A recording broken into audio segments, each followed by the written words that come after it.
I move that we approve item 14. A second. Mr. Cortez, second. The motion by Ms. Peña and second by Mr. Cortez. Those in favor say aye. Aye. Aye. Those opposed? Thank Item- you. Thank you. Item Sorry about the long 15. wait. Recommend approval to redesignate $1,547,563 from the 2006-2007 athletic building projects for Pace and Porter High Schools to fund various local maintenance construction projects. Mr. Springton. Thank you, Mr. President, members of the board. As we had talked about earlier, some of our construction projects at a later date and time actually came way under bid when we had certain funds that were there, so we were reallocating funds. I have Mr. Fuller, I have Mr. Tapia that's still here in the audience to ask you, or if you had any questions about where this reallocation goes.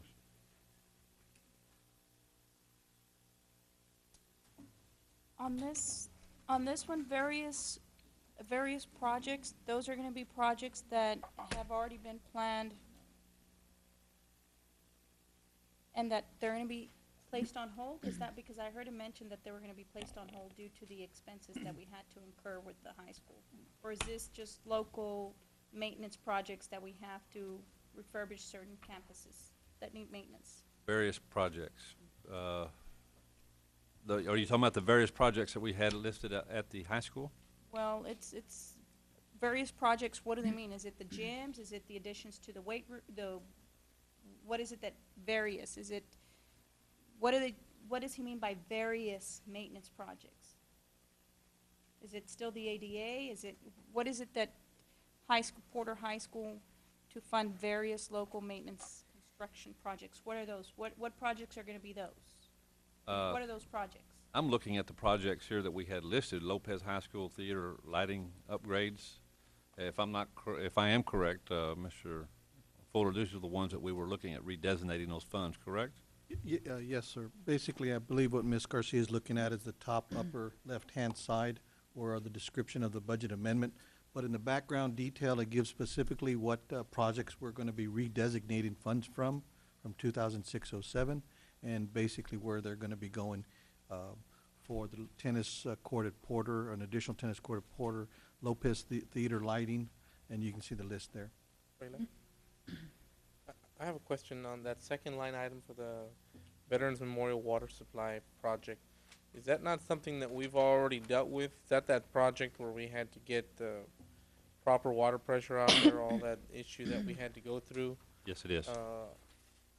Didn't we already approve that item, or we just, Yes, we did. so why are you shifting money back into something that's already been approved? And I would have thought either already completed or at least underway. Mr. Fuller?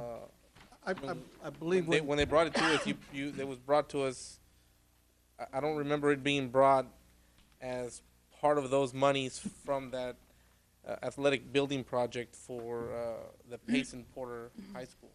No, basically, when we brought these funds, available construction funds, in the August 4th board meeting, these are funds that was left over from the Pace and Porter Athletic Fund, Right. because they did come under bid. So what we're doing, I believe, and also the concept that was approved by the board for the water project, now we're just putting the dollars behind it. That way we can move on. I mean, that's what I'm seeing here on this Veterans Memorial Water Supply Project. Okay, so this is an item that was previously approved, and you guys intended to take that money out of what account did you? So no, I mean, this project, is it done already, Mr. Tapia? Because I recall we dealt with this issue a couple of months ago. Didn't we deal with that issue? I'm just. And again, I guess my question is not so much for you as it is for finance, but that project began when? This project has not started. The water project for Veterans Memorial? No, we issued a bid for water sewer for the military highway supply for the sewer line. And they also have a temporary water right now so they can feed the school to start getting the toilets going, the fixtures and the chiller and all that. That's a separate project. It just hasn't begun. This one was at your very last board meeting. You recommended approval for the RFP for the water supply for the fire protection. And it's on your agenda tonight to approve the interlocal agreement because we are two different taxing entities. We need to do an interlocal. and we're bringing that before you tonight. But if it's approved tonight, for me to get an account number to issue PUB a check, I need this money put in place, and we're using the money left over from the athletic buildings to pay for it. So it's not coming out of the high school funds. The project. Item number We just approved the 62 is project. the It never, interlocal. it hasn't begun.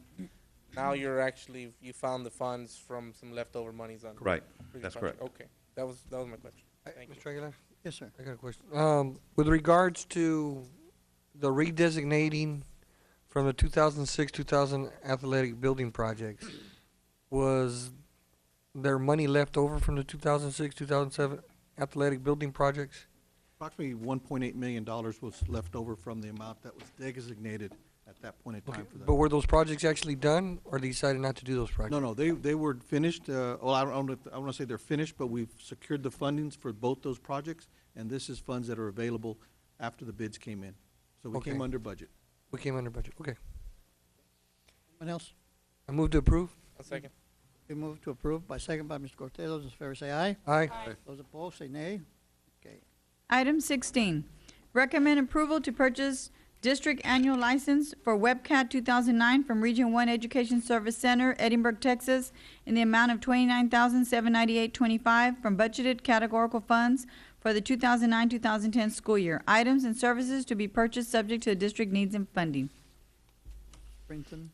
Thank you, Mr. President, members of the board. What we're looking at here is a web-based comprehensive curriculum assessment tool that we have found that in the previous years it wasn't used very much, but in the last couple of years it has really picked up, and the principals and the staff have really been using it as an assessment tool to increase their tax knowledge, skills, comprehension sets. If you have any questions, Straight left. Ms. Bertha, thing is, I'm pointing this way, right here. Mr. Right here. Cortez, if I may, I had circled this item. I know, but, well, okay, go ahead, go No, ahead. if you, go ahead. Go ahead, Mr. Cortez. My Let's my start on this side. question on this item is, isn't our C-scope curriculum a web-based curriculum? Yes, it is. And do we not already get some of these type of services that are available through this WebCat from Region 1, like the benchmarking and the analysis and evaluation? Aren't those services already available through the hundreds and hundreds of thousands that we spend on C-scope? Not all of them. We do have a web-based system through C-scope. We do have a testing system through C-scope. This gives the principals further autonomy. And if I may answer this for you, Ms. Pena, because I've been working with, or Ms. Monfiles, or anybody else who's been working with these systems, we're looking at, and what we want to do is making sure that our kids are assessed on a weekly or bi-weekly basis. What this does, it gives each department an opportunity to go into this web-based system and pull out comprehensive questions that are related, and also with the C-scope itself, with the scope and the sequence, and develop some skills or develop their own tests for assessment so they can read and get immediate feedback with their teachers to help improve student learning. Is there any? Yes, ma'am. Sir, the WebCat has about 33,000 questions mapped to the text. They use it in the areas of language arts, math, science, and social studies in grades 3 to 11. They also have Spanish versions of the test for 3 to 5, in grades 3 to 5. And I'd like to say that these tests have different formats. They have a unique assessment to diagnose students at the level that the student is at. They have a variety of item types from traditional, multi-choice, short answer, open response, performance task, in all areas of studies in different modes of difficulty. I'd like to also say that we did poll the principals at the beginning when they returned from this school year.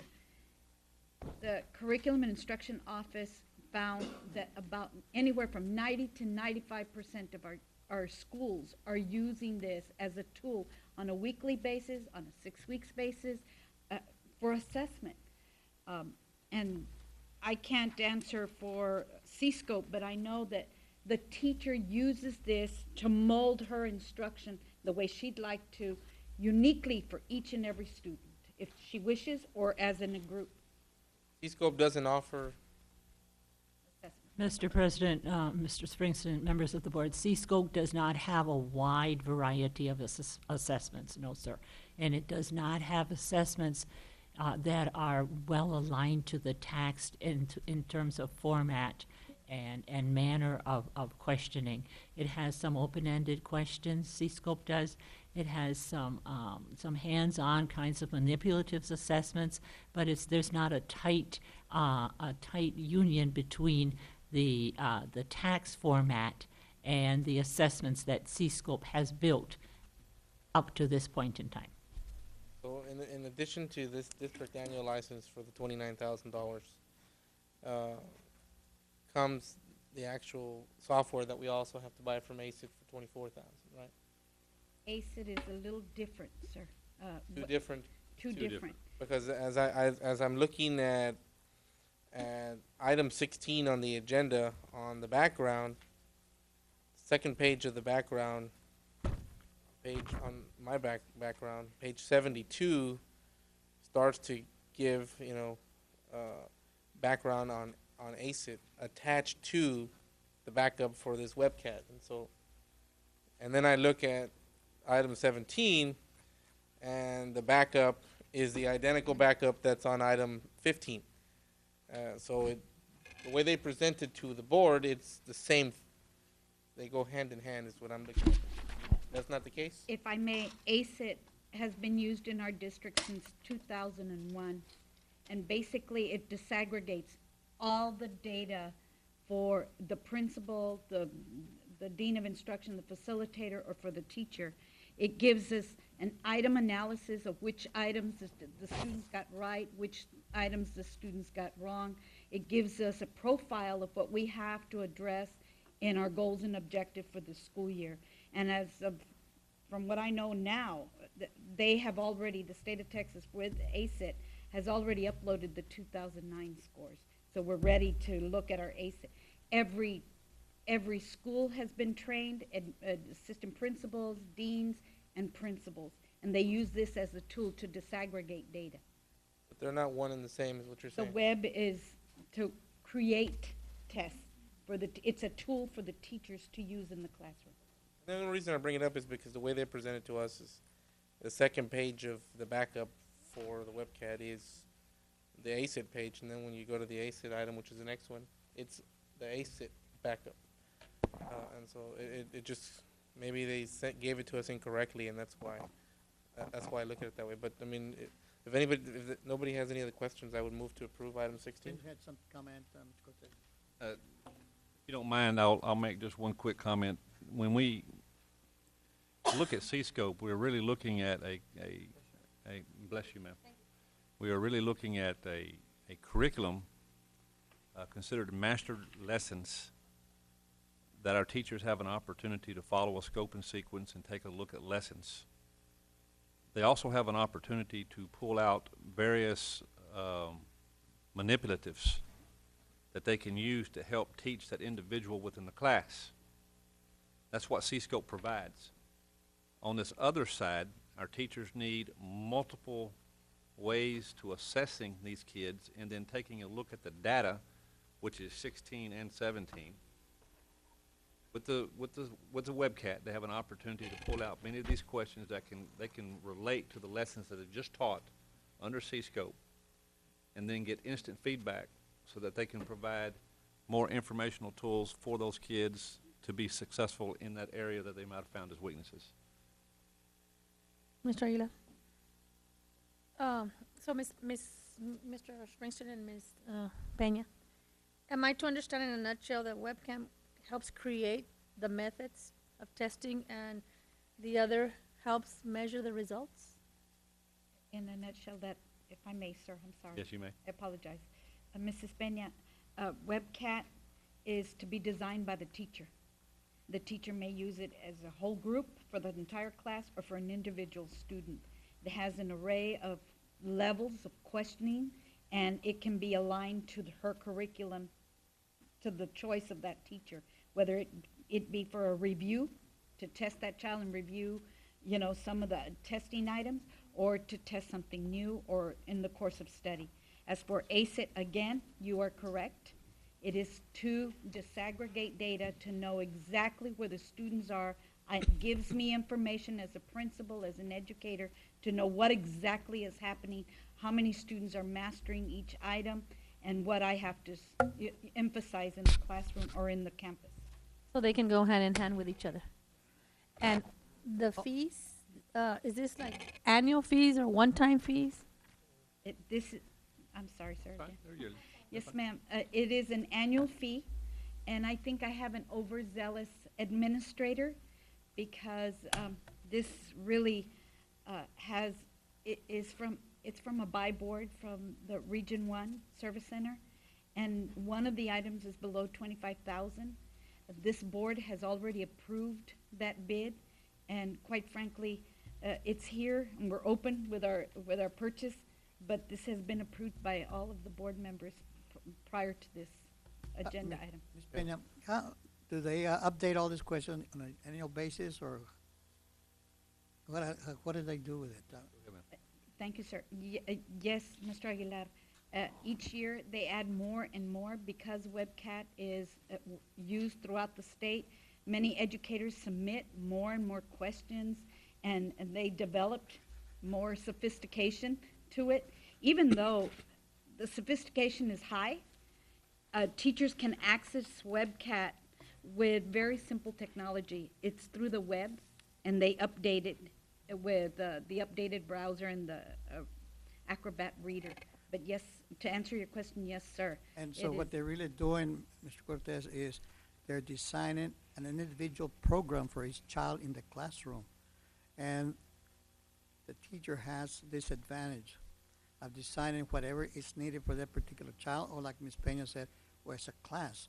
So actually what they're doing is assessing or measuring what that kid has learned according to some objective text, and so give them a clear picture where that child is at that particular point of the year. I understand that. My only reason for initially circling this item was to find out if C-Scope offered this same type of service, and if we're having to pay for another service that did the same thing that we're already paying for. And Ms. Monfils answered that question, and now I found out a little bit more about WebCat. But I guess just as a word to administration, our backup does have information of ACIT attached to this WebCat, which also kind of leads me in the wrong direction. So I guess if you guys are a little more careful when you send out the agendas to the board. But I don't have any other questions, and my motion still stands to approve. Motion to approve. Do I have a second? Do I have a second? Second. Ms. Peña, those in favor say aye. Aye. Those opposed? Item 17, recommend approval to purchase ACIT 2009 assessment software from Region 1 Education Service Center, Edinburgh, Texas, in the amount of $24,000 from budgeted categorical funds for the 2009-2010 school year. Items and services to be purchased subject to the district needs and funding. I move to approve. That was the other That's item I yours, right? circled. Yeah. Second. We've been moving second. Do I have all in favor say aye? Aye. Those opposed say nay. Pat? Item 18, consideration and possible action, number of assistant principals needed for middle school campus student ratio. Board member request. Mrs. Springton. This is from Mrs. Garcia. Yes, okay. Mr. President and Mr. Springston, I believe we had discussed a while back, this item was placed prior, and apparently there was something that was wrong or inappropriately worded there. But we had asked as to the principal ratio, and I think you had also agreed to that, Mr. Aguilar.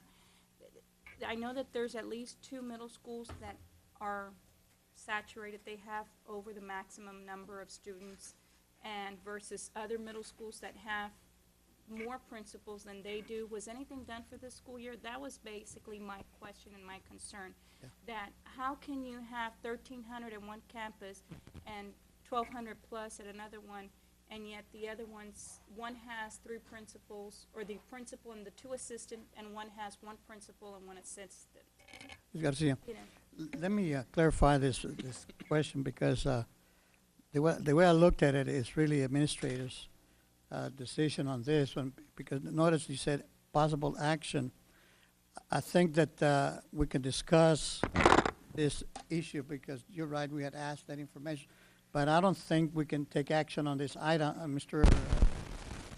Mr. Aguilar, Mr. Springsteen, I would probably recommend against it. Again, it's under board policy, I believe, in the B series, and of course, under the Education Code, Chapter 11, superintendent has exclusive right to assign personnel other than the superintendent and other than at campuses in regards to a principal's control of that. Yes. But we are at Mr. liberty to discuss the item, right? Sure. I will do. We're at liberty to discuss the item, however, we cannot take action on the item. Okay. Right. Well, So, I guess if we can have Ms. Pereza's question answered. by yes, administration. definitely. Not a problem. I'm sitting back and looking at the certified personnel staffing formula that we passed for 910. And this was something that was actually created from administration 2 years ago.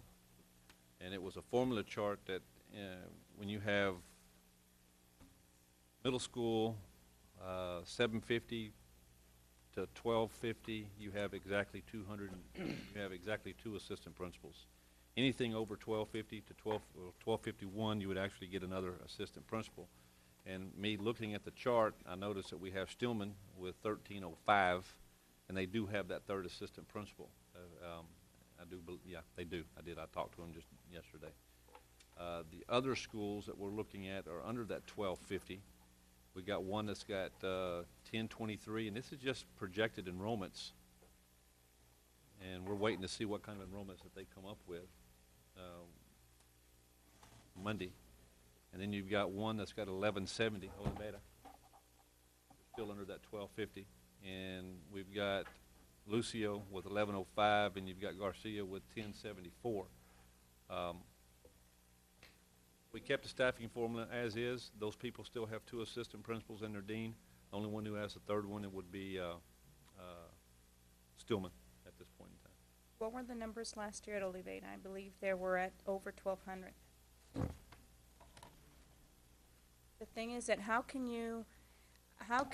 administration, Oliveda was sitting at 11, close to 1,200? 1170. And have we taken into consideration the time that they have to spend with parents and the time that the students are there at the office and all that, besides all the other things that come around? Because I know that it can be frustrating and very, how can I put it to you, where principals feel that they're not really doing what other things that they need to do because they're spending students are being referred to the office and the day-to-day activities. So I just want to make sure, because we were told that that was going to be looked at. We were told that that was going to be, one of the main focuses when we came up. And I remember Mr. Aguilar did state, could you please look into it? Because, there's students getting into trouble day-to-day. There's things that are going on, and he did say, could you please look into it? And I recall that very vividly, and I have a concern. I really do. Can we do this, let Mr. Springs and then perhaps bring it to us, whether curriculum or some other committee? I know that sometime during this, of course, I'm talking about parents' experience, we have looked at it throughout the year as the enrollment increases. This is a new school year, and like Mr. Springton said, let's look at the numbers. And I'm pretty sure we can, the administration can work into this. Mr. Cortez, I know you've been trying to get my attention. I guess Yes, sir. if I could just make a comment and maybe a recommendation. We deal with this during budget time. Administration presents us all the different staffing formulas. We approve these things. My suggestion would be, can't change it in the middle of the game, At this point, the budget's been adopted. If it's something that the board wishes to change, that as we go into the next budget cycle, when they're presenting those those staffing formulas that at that point, we as a board look at adjusting some of those numbers to better accommodate these middle schools, as to not have to go in and do budget amendments at this point and create new positions in the beginning of the school year. I mean, I understand if there's a need, then we need to fill it, but I also think that there's an appropriate time, and all this information has already been given to the entire board. These staffing formulas were there. We all approved them, and I think that the more appropriate place to look at it would be back at a budget committee meeting as we come around the next budget cycle. What she's asking, I'm also asking, is for the, I think the instruction for the administration to go back, not only at principals, but all, what do you call them? Ratios. The student ratio Student ratios. analysis. Not only principals, but we said counselors, blah, blah, blah, blah, blah. So that was the point that we had agreed, I don't know how many school board meetings ago.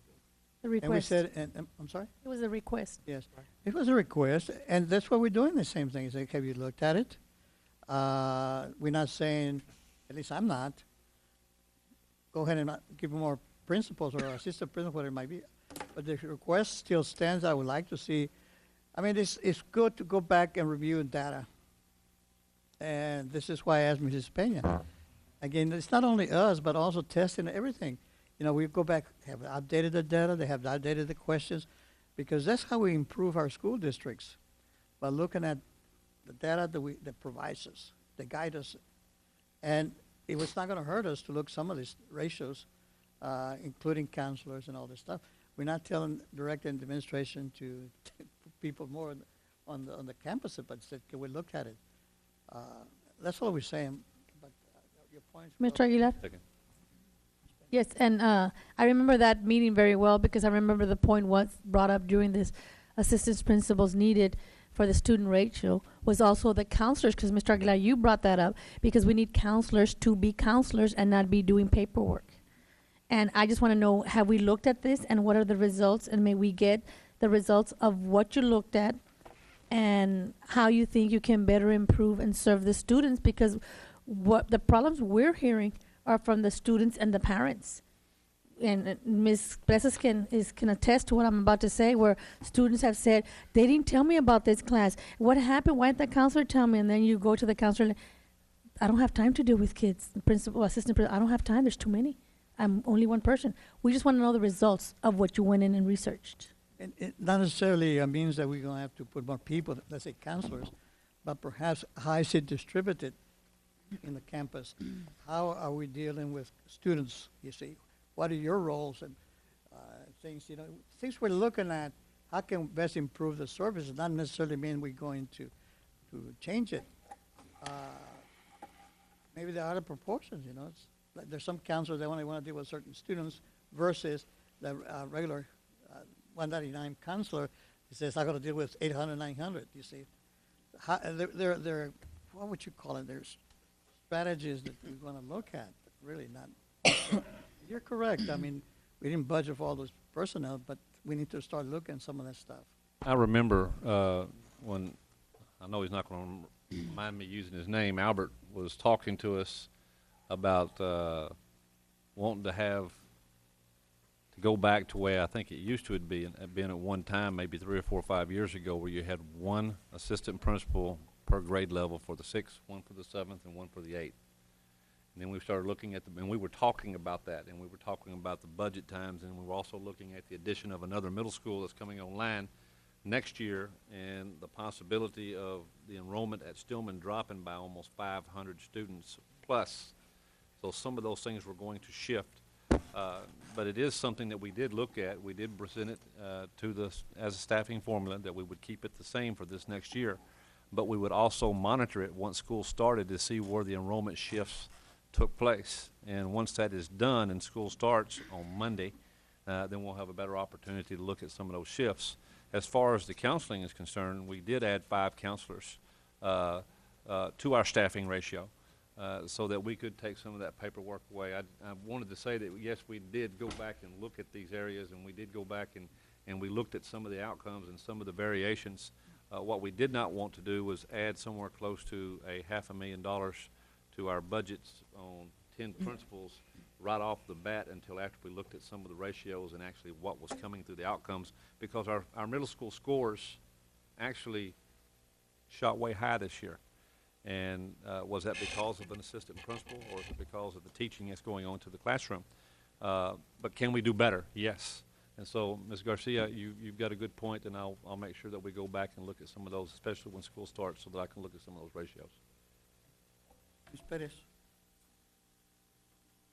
Item 21, recommend approval of resolution number 003/09-10 for the Brownsville Independent School District to participate in described purchasing programs of the Texas Comptroller of Public Accounts for the 2009-2010 school year.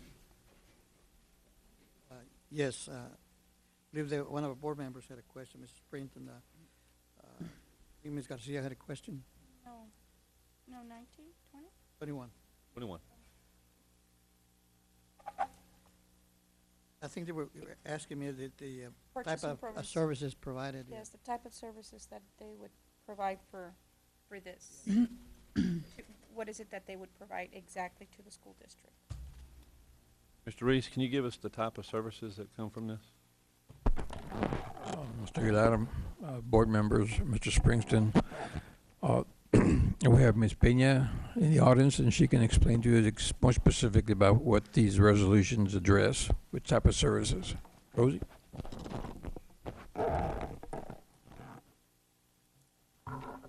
Good evening, Mr. Board President, Mr. Springston, board members. Ms. Garcia, if you look behind the agenda item, on all your resolutions we had come up with samples of names of vendors that we use with these resolutions together with the items being products or services. So for example, on this number 21, we have the major ones are Dell, Xerox, Sprint, and if you go down the line, Hewlett-Packard. These are the types of purchases that we make.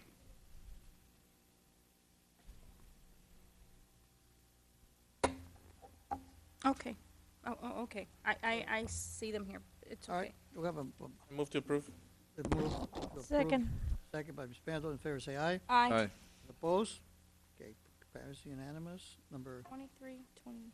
Item 22, recommend approval of resolution number 004/09-10 for the Brownsville Independent School District to participate in described purchasing programs for the Houston-Galveston Area Council Cooperative Purchasing Programs for the 2009-2010 school year. again, this is Ms. Garcia. No. She answered. I already looked at Mr. it. Aguilar? Okay. Move to approve 22, 23, 24, 25, and Thank you. 26. I second all of them. Move and second. Those in favor say aye. Aye. Aye. Opposed? Number 23. 28. 28. 28. Item 28, recommend approval of resolution number 10/09-10 for the Brownsville Independent School District to participate in the Harris County Department of Education Cooperative Programs for the 2009-2010 school year.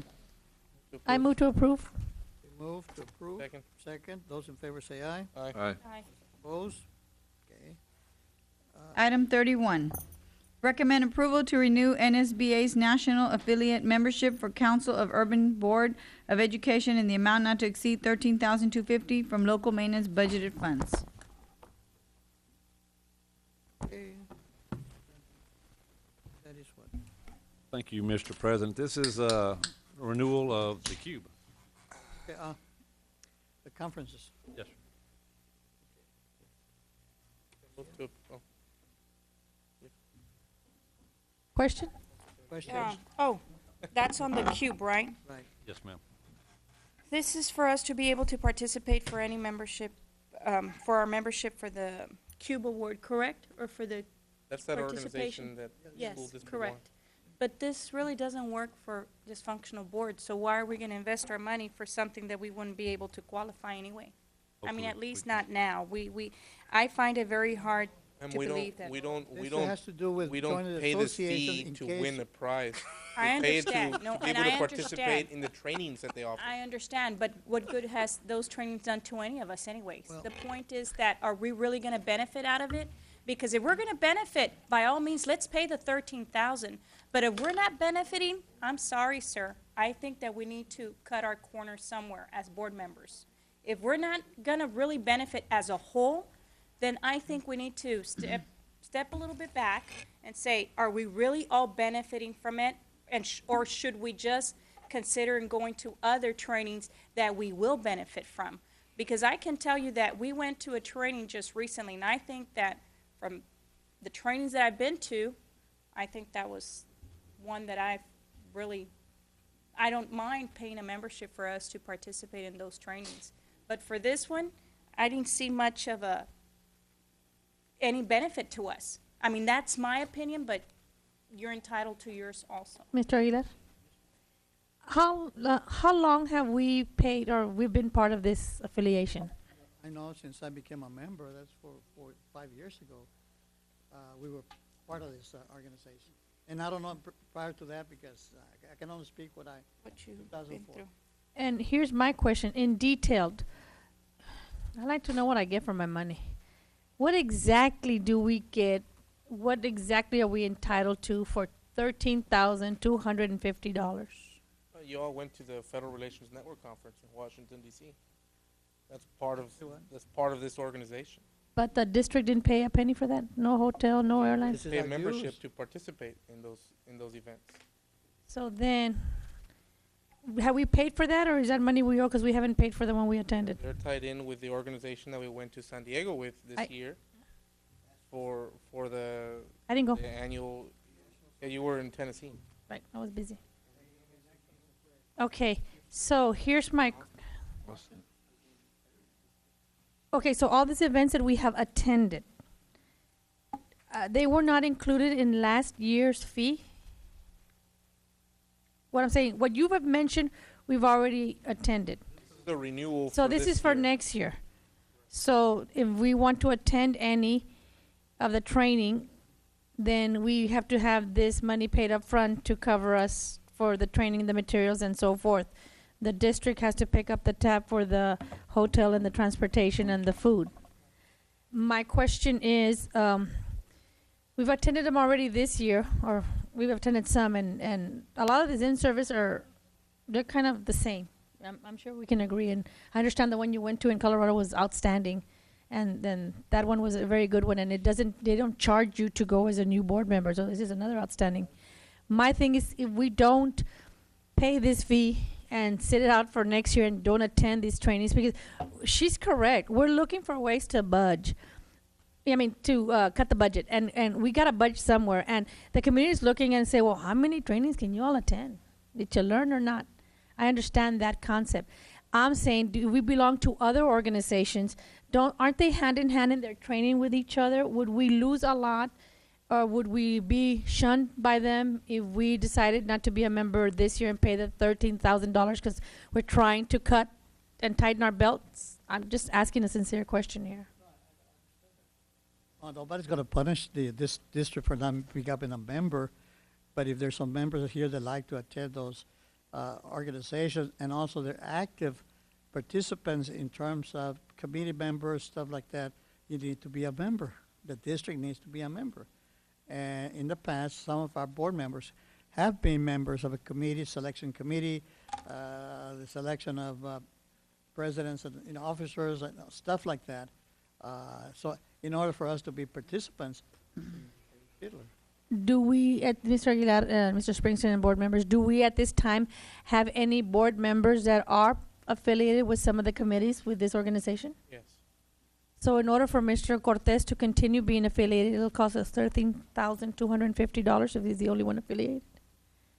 That's my question. See, the thing is, yes, but what if the other board members want to attend the conference in Austin?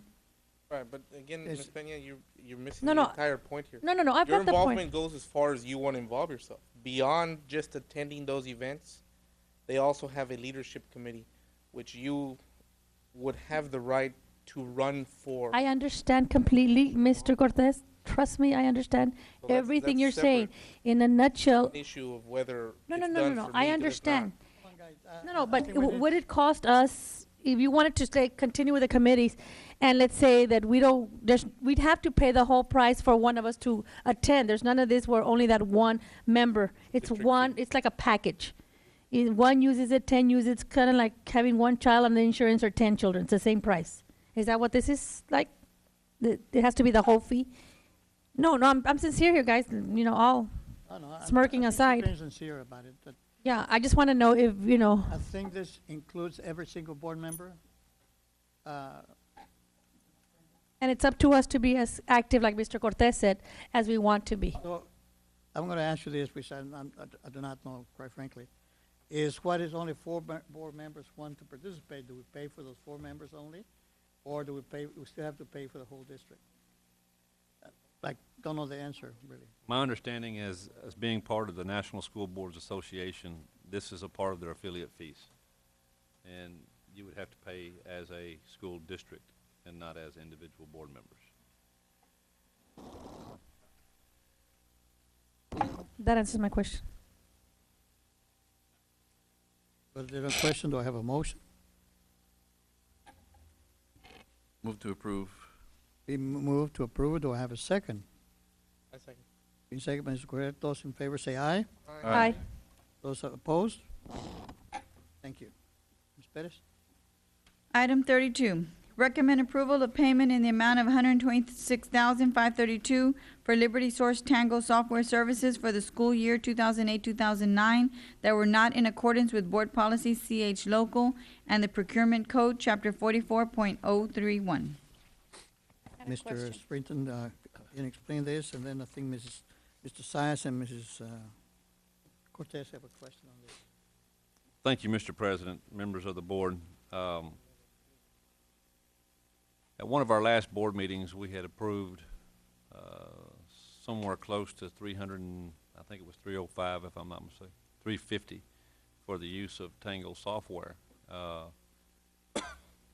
It was then realized after going back and finding a problem with the invoices and when they came in, that there was actually, and just at a quick glance, we were actually offering, we had services that were done and there was no properly authorized purchase order.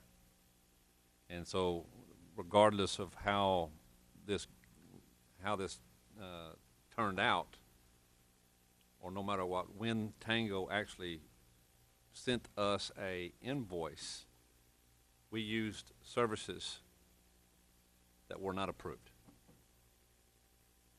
back in 2008. And so when I saw the first agenda item at the last board meeting for the 350, I actually thought it was paying for the year up to date, and actually it was paying from 2008 through 2010. There was a lapse period of about 6 months where there was no PO, there was no PR. We were rendering services from a company. They never did send us an invoice, but still we were rendering services through a company. And it's my duty to bring this to the board to let you know that there was a lapse of time that we were rendering services and did not have an authorized purchase order.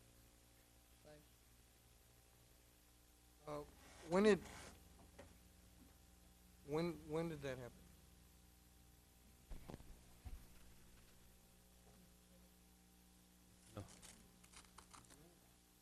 This would have been if it was 2008. Am I right, Mr. Fuller? Is that what I'm looking at? Yes. School year 2008, 2009, school time year.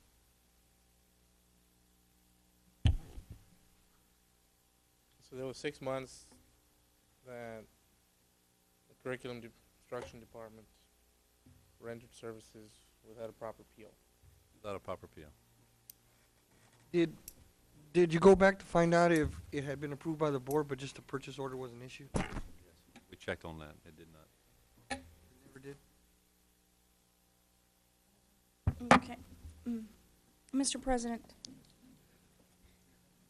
the bottom line is I think we've violated policy here, and it's something that we we have held other people accountable for when we have, I'm trying to get the backup for this one. It kind of went off on me. And it bothers me, and I thank you for bringing it up to our attention, but it bothers me that we hang other people for things like this, and we've gone out of the extreme of doing things that we could have stepped back and looked into it a little bit further and worked with prior administration. So this is just a perfect example that it happens to anybody, not intentionally, but it happens. And, you know, I know what it is, that to cut a PO, to create a PO, to go through the process of, you know, approving. You know, this district is so huge.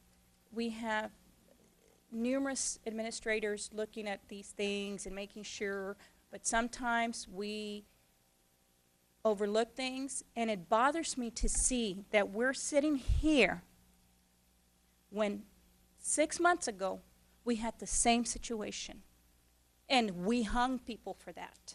Now, I'm not saying that we're going to do that right now, because that is not for me to say, but I want for this board to reflect on those things, because what we have done in the past, it's wrong.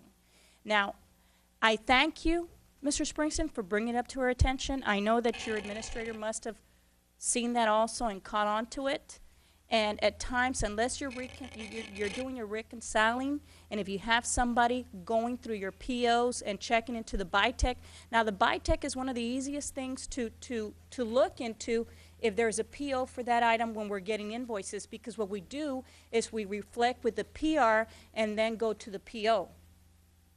You know, and it bothers me that something that's so, you know, the cost is you know, it's a pretty, you know, it's a big expense. And, you know, and I just want this board to think things out before we go out there and do the things that we have done in the past.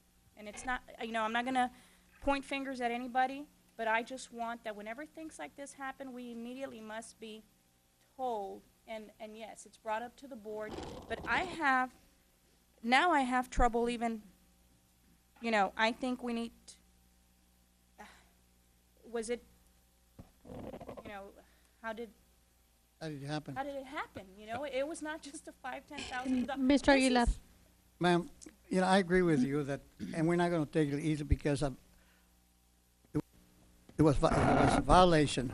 I think the only difference is that this time around, the administration came and told us about it, whereas in the past, like you're talking about, the board was not aware that it had happened. See, that's the difference, Mrs. Garcia. And when this board would not condone anything like this, I'm speaking for myself. A violation was happened. It was brought to our attention, and I would say, what is the administrator's recommendation to remedy this, because this is not acceptable. Mr. Aguilar. And my point also being that it's curriculum and instruction. And as we all well know, our curriculum specialist or the administrator is no longer with us. And it'll be too easy to turn around and say, well, the person that was in charge, what I really like to know, how many people were involved with this, were responsible for this. 'Cause it's real easy to blame the goose that got away. And let's worry about the ones that are still here that are responsible, because everything, you know, rolls downhill. We all know that. And we hold the top responsible. But we're huge as a district, and every administrator has people they entrust around them, and they trust to do what they're supposed to do. I would like to know what happened, where this failed, and how many people had that responsibility. Because yes, I know, Mr. Springston, you're in charge, and ultimately everything falls on you. But you can only be in so many places at one time, and that's one place. So you have people you delegate and you trust that have your back. And when something falls through the cracks, we come rushing after you. But I am a firm believer, let's find out how it got there. Our remedy is not to cut you off at, at your head. Our remedy is to fix a problem, find out who, where, how, so this doesn't happen again. And it needs to be corrected, like she said, because, this is something that needs to be looked into all the way through, and not just blame someone who's no longer here. I don't want to hear that. I don't think Ms. Cata was putting a finger, and I myself would have pointed a finger to anyone. always said that they was not acceptable. Now, Correct. Hold on. And so, I don't know what the administration's response is going to be. However, I'm instructing the administration to look into this and find really what happened. You're right. I mean, there's people in the process. Do we receive the invoice from them? Or what arrangements were made? Stuff like that, which I do not know, and probably some of the board members do not know. However, unless he tells them and looks at it, fine. And what I'm saying also that I want to tell the administration to thank them because it was brought to me, it said, this is what happened, and it was a mistake, somebody made a mistake. It was not, it was, if they came to us. Correct, and if I may finish, please. I wasn't finished, I'm sorry. No, go ahead. The point is, and I'm not one to say, that's it, you messed up, throw them out. No. The point here is we're human, mistakes are made. And we need to use the same measurement on every person. That's my only thing. The same measurement. We're human and we will make mistakes. And we're capable of mistakes and we're capable of improvement. And I want to make sure that when we approach anything that happens in the district, we approach it on an even kill and not change it depending on who you are, who you know, who likes you, and who doesn't. Because that should never be in the formula. No. Not only that, but also doesn't mean that even if it's $10,000 or $10 or $100, there's still a violation of policy. Correct. Thank you. So,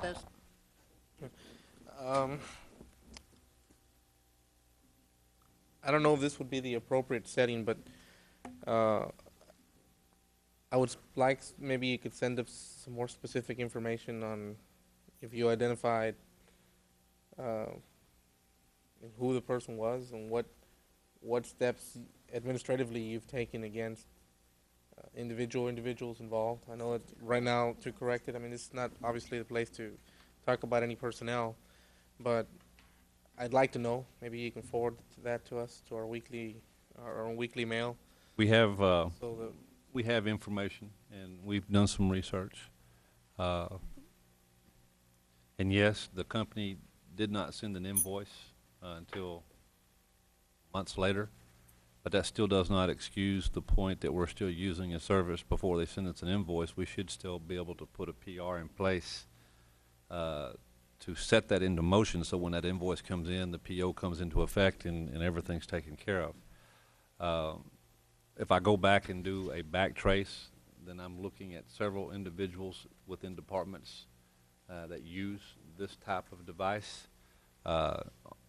And the proper ways that we are going to look at this, and I have talked with the staff before, is that we're going to be looking at some more reminders about procedures, about not rendering services. There's just certain things that I've already reminded my immediate staff to go back and remind their staff to keep reminding the staff that are, because we are huge. And we're talking about a lot of different personnel, and we talked about that today as we reviewed the agenda, and we talked about it last week as we reviewed the agenda. I come across these things. I came across it by looking at an agenda item that I thought was a mistake because it said 0810, and I said, we got a typo here. So it took off, and then we came into something to where, oh my gosh, it wasn't a typo. It was for an 08010. You know, if I can just kind of pause you there, I mean, obviously somebody submitted a request for $350,000, knowing that it was 08, 09. You know, I mean, it seems like there's a good place to start. I mean, if you're getting requests that are from a previous school year, somebody obviously had knowledge of this outstanding debt. okay, so the board approved, and who signed off? Who signed off on it? So you signed off on it. Signed off on the board approval for 09010, and came back later realizing that it was not a mistake. It was an 08010, and so it was my duty to bring it back to this board because it was found out through doing research that services were actually performed and there was no PRPO in the process for months using that price. Well, I don't know how many times we've had to reiterate, and then just first of all, it does not look good for this board. Just having to digest this, it's, we're, August the 4th, it wasn't caught until August, what are we today? The days go by so fast. August the 18th. So, it's very difficult to realize that we were getting services without a PO, and that is, we keep going at it all the time. Are we doing the right thing? Is it a violation of this? Is it a violation of that? I'm sure that somebody knew, and through the process, it was just not looked at closely. And I find it very hard that, I know that other administrators, we've lost staff.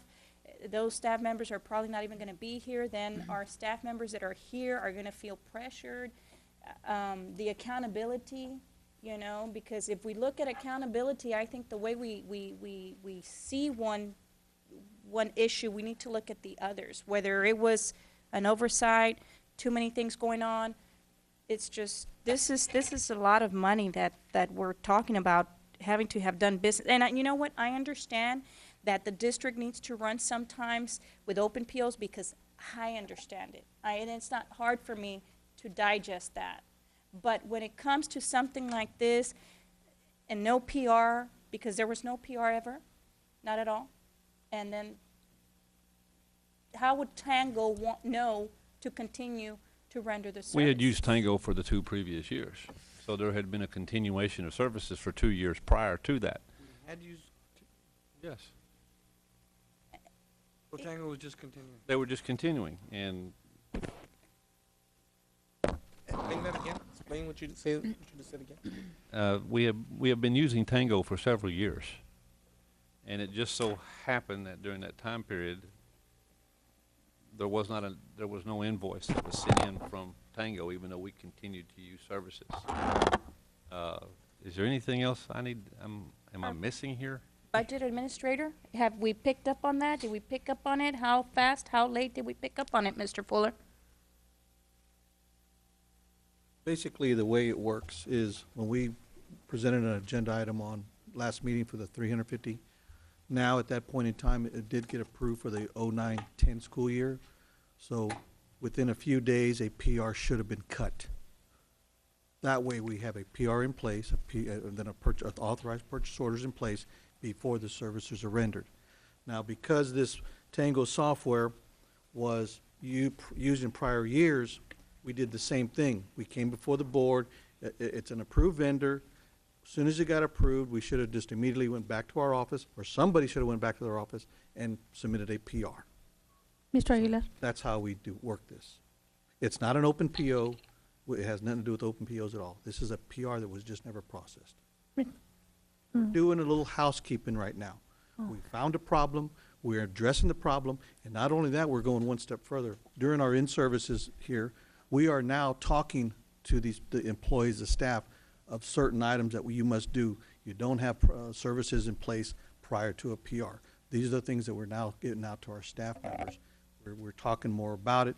Secretaries tomorrow morning, we've got an in-service, and that's one of the topics we're talking about. So, Mr. Aguilar? Ms. Peña.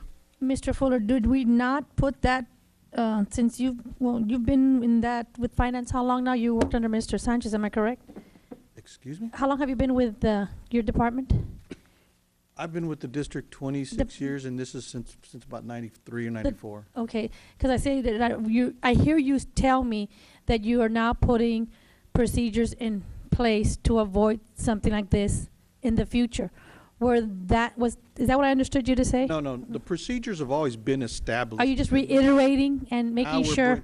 Yes, now that we've always discussed this, But now we are really hitting it harder, so this way we don't come up with these issues. We Because are making aware. unfortunately, as like I said, as huge as we are, as many things as you have to keep track of, and according to the cube, we have, I'm sure we have more, which means we're gonna have to pay more money. I don't know. They say 48,391 students. We have more than that, don't we?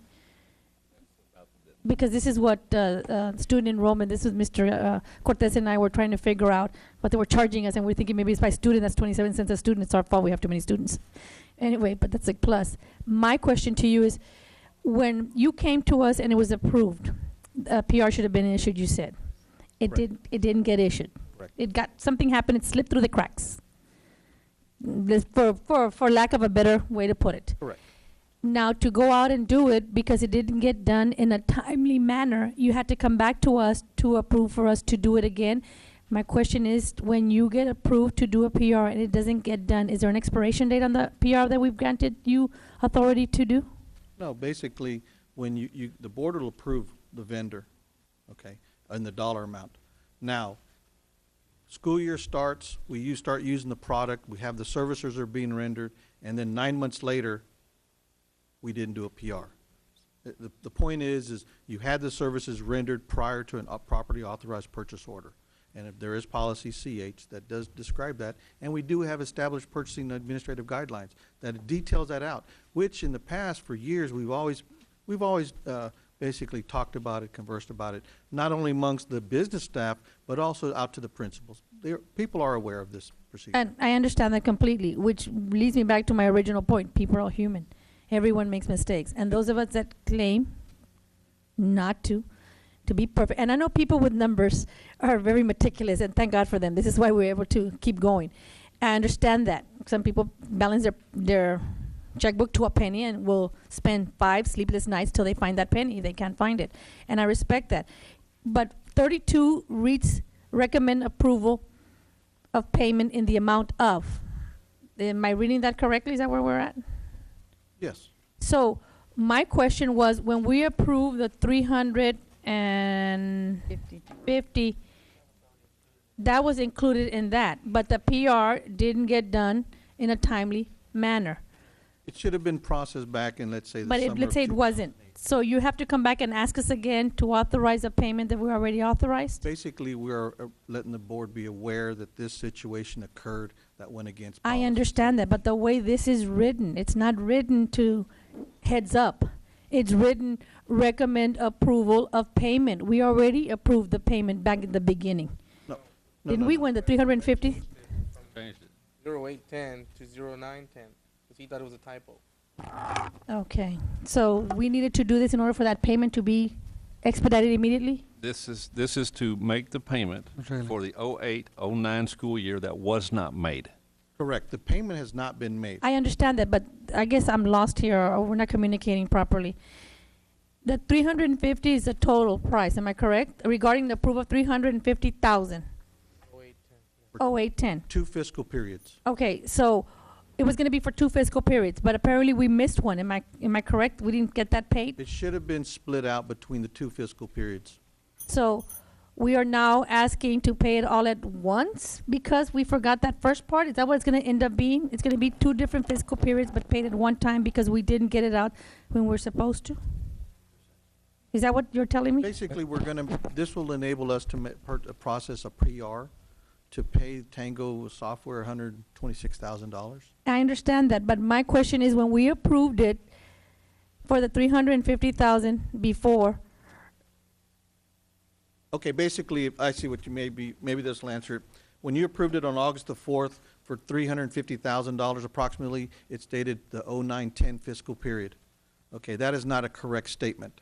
So now we're bringing it back to the board saying that $126,000 of that was for the 08-09 fiscal period. Now, that means the remaining what is now for the 09-10 fiscal period. I understand that. My question is, when it was approved to go pay it, you have to come back. It's by policy to let us know before you pay it because it wasn't paid in a timely manner. That's what I'm asking. It's not a timely manner issue here. This is a policy issue. Well, I mean, they forgot, okay, it's a violation of policies. What was what you're bringing That's to the our issue attention? here at hand. Here we had services rendered and no properly authorized purchase order in place at the time for payment to be made. So now we're coming back to the board notifying you, look, yes, it was presented once. We feel it was not presented accurately or properly, so we're bringing it back, letting you know that that payment of 126 was included with the 350,000, but it's really for the 08-09 fiscal period. Okay, I understand exactly. I just would like for you to word it exactly how you explained it when we put it on paper. So it doesn't look like we're reapproving something that was already approved. And your point is well taken.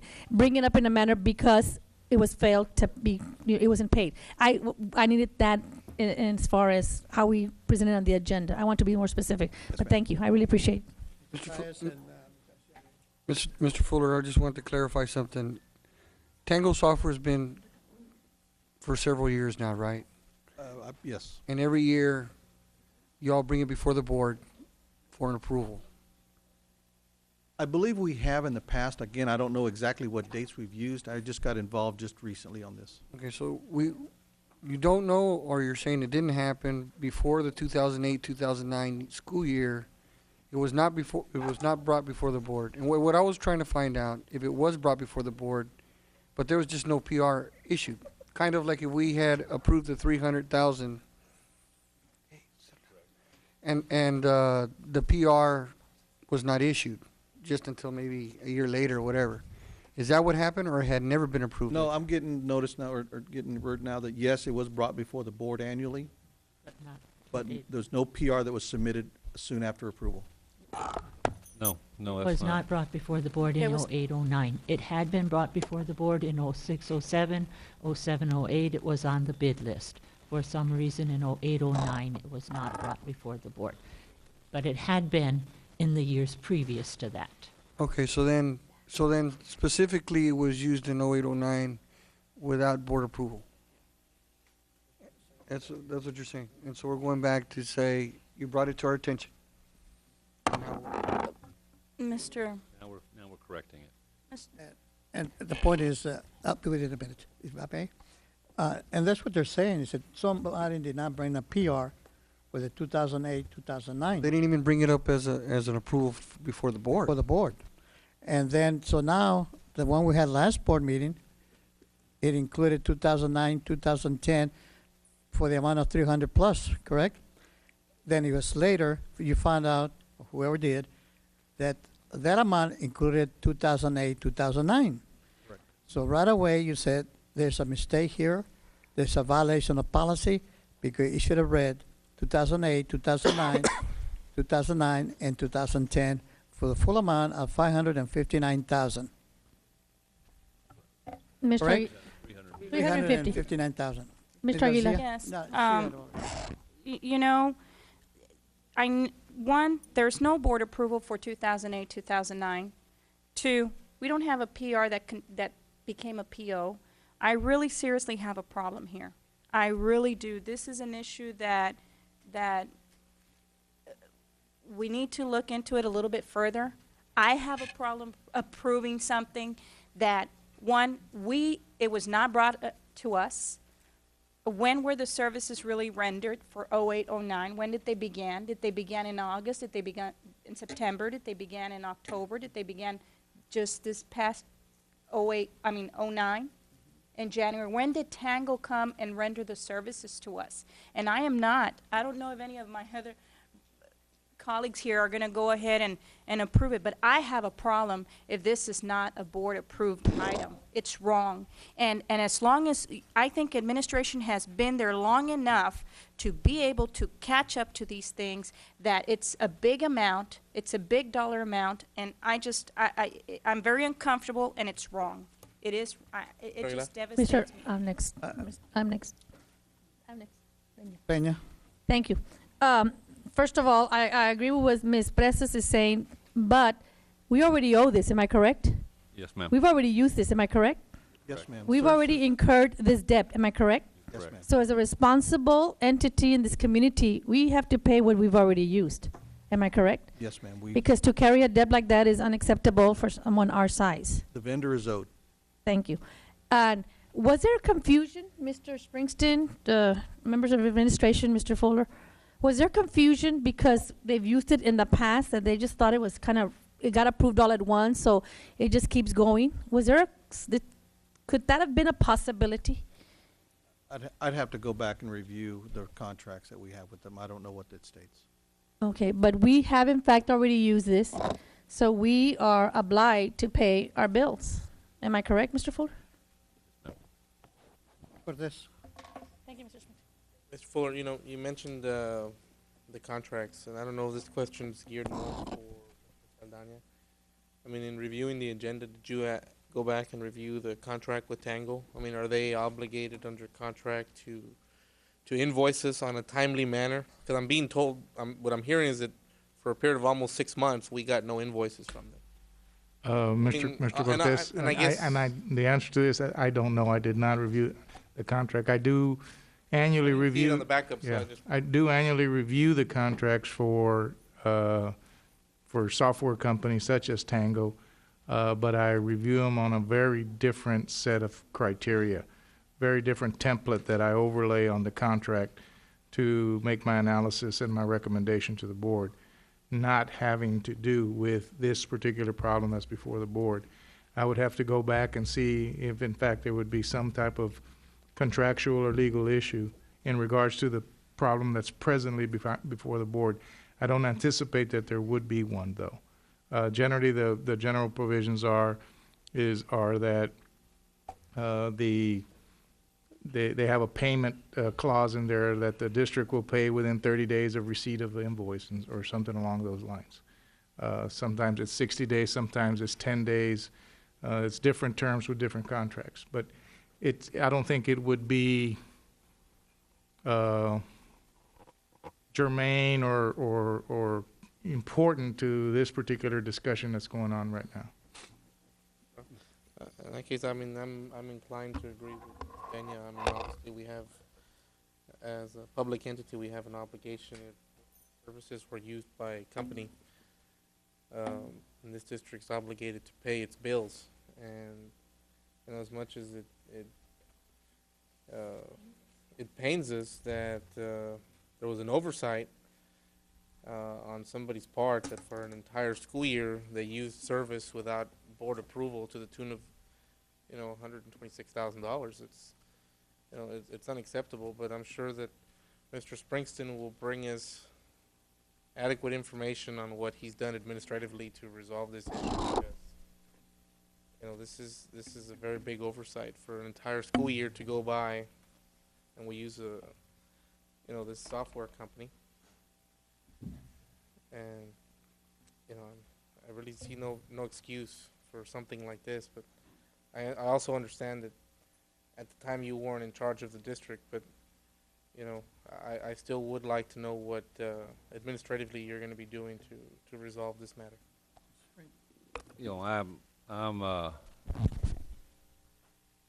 This is, embarrassing. I mean, nobody wants to admit these types of things have taken place, but it did. And since it has, my obligation is to bring it forward and make sure that we don't have these types of situations that happen again. And this is the second time that I've had to come to you with something that happened with something else. And so I have made it very clear with the staff that we will take these matters very seriously because of our own policies, and that we will adhere and follow to our policies. And yes, Ms. Pena, you are correct. We are a big entity, and we will make mistakes at a time. And I don't know exactly where this fell into place. I know that we've been doing some research, and if I'm not mistaken, Ms. Monfiles, correct me if I'm wrong here, but we were part of a buy board, am I correct? For 2 years that we were on the Tango software, and then all of a sudden Tango was no longer part of that buy board, and so it didn't come back into effect, and nobody submitted the payment, and they didn't. But we also were rendering that service at the same time. So, I mean, I don't want to go out and just start pointing the fingers, but I can go back and do some research and correct the situation that it is as needed, and make sure that this stuff doesn't happen. Mr. Aguilar, if I may.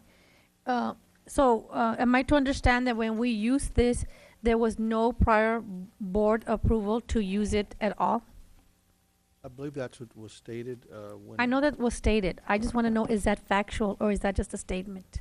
And I was not aware of when it actually went to the board prior to, Can we get that wait, information? Because but that we- would make all the difference. but the That's- services were used all of last school year. Yeah, and I agree with that, and we have to pay what we use. But I also want in the research to make sure you turn every leaf over and find out, was it approved 06, 07, 07, 08, and 08, 09? I want to know where it was connected, that maybe there was, see, I like to hold people responsible, but those who are blind don't see.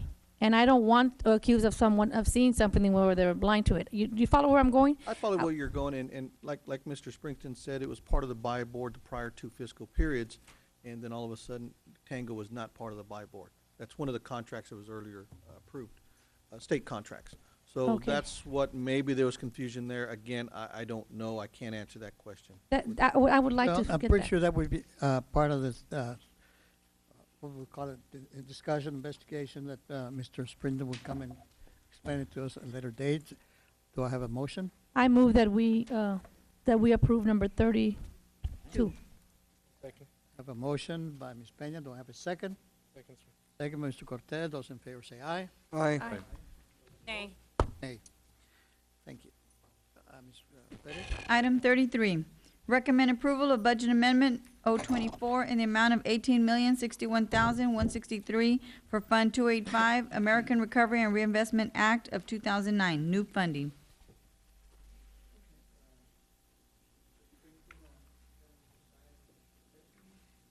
Thank you, Mr. President, members of the board. Back in February, as you can see in your background information, this is part of the ARRA, the Stimulus Bill Recovery Act. These are the funds that we are recovering, the 18 million plus. And we did several presentations throughout the last several months to the board, describing where we were going to put monies and how we were going to use these funds. They were approved by TEA, and the funds are actually broke down for you for instruction, library services, staff development, instructional leadership, guidance and counseling, and community services, as we had previously discussed. Any questions at this time? Science. I just want to know that $14 million, is that the stipend for the raises on the teachers? Function 11 instruction? No. That's not for that? If I may, no, sir. The $14 million here, basically, these are the stimulus funds that have nothing to do with the pay raises. This is the money that we're entitled to. And it's one of the, I guess the last presentation was back in May of 2009 by Mr. Beto Gonzalez that he was given. So these are all the federal monies that are coming through. Nothing to do with pay raises here. Hold on, I haven't finished. The 14 million in function 11 instruction is going to go where? Basically, it's going to go into, if you turn to the second page, I can give you exactly where it's going to go, but these are the various programs that we're going to be using the total $18 million for. Now, this is for the 2-year period. The grant, it does end on August 2011, so those are the time frame that we have to spend the 24 months. So you can see it's going to go to some private schools, again, because they do qualify, eligible students are at private schools. That's going to be some instructional costs. School improvement, the 1.9, that's for the high school AYP and advanced academic. So there's going to be some Function 11 cost in that program. Another one is going to be on the reading, not reading first, technology, which is your campus allotments for basically technology equipment, software, anything the campus is, basically we gave them a per student allotment times the student enrollment. So that's about $3.5 million for the campuses. So those are all instructional costs. Early childhood also? Yes. Yes. Early childhood is at your pre-K program, and that's also direct instruction. Yeah, Mr. Springston, Mr. Fuller. We have to spend these funds within 30 months, correct? Yes, sir, by August 2011, basically. This was not part of what we budgeted when we had that budget committee meeting, correct? No, sir. We purposely kept these funds out because, one, we weren't exactly sure how much we were gonna get, but we were having committee meetings to basically describe what programs. Now that we've got an entitlement from the state, we're bringing them back for a budget amendment. Now, I guess my follow-up question to that is, how much relief will that provide us in our current budget? Or will that provide us any relief as far as, being to allocate some of our other funds to do, other projects? We were, perfect example, we were at Garden Park Elementary. They have a very, very tiny library. Are we able to redirect some of our funds because we're getting that temporary relief for those 30 months? Or is everything that was already budgeted going to stay the way it is, and all those presentations that were made on these ARRA funds, separate uses altogether? Or is anything going to be commingled where we'll get relief on our other budget? There's not a lot of direct relief. Where we're gonna get relief is in the area of instructional technology. We're given X number of dollars per student to the campuses. With this money, they're gonna be able to upgrade their facility a lot faster than we would if we were to use local funds or regular Title I funds. So there's relief there. Another form of relief we're gonna see is we're gonna expand our pre-K program. Again, because we're able to use these funds, it's for a short period, and we need to be very careful about putting FTEs in here, but we've already started discussing how we're gonna kind of migrate out of these funds here within the next probably 12 to 15, 18 months, getting ready to when the cliff does come.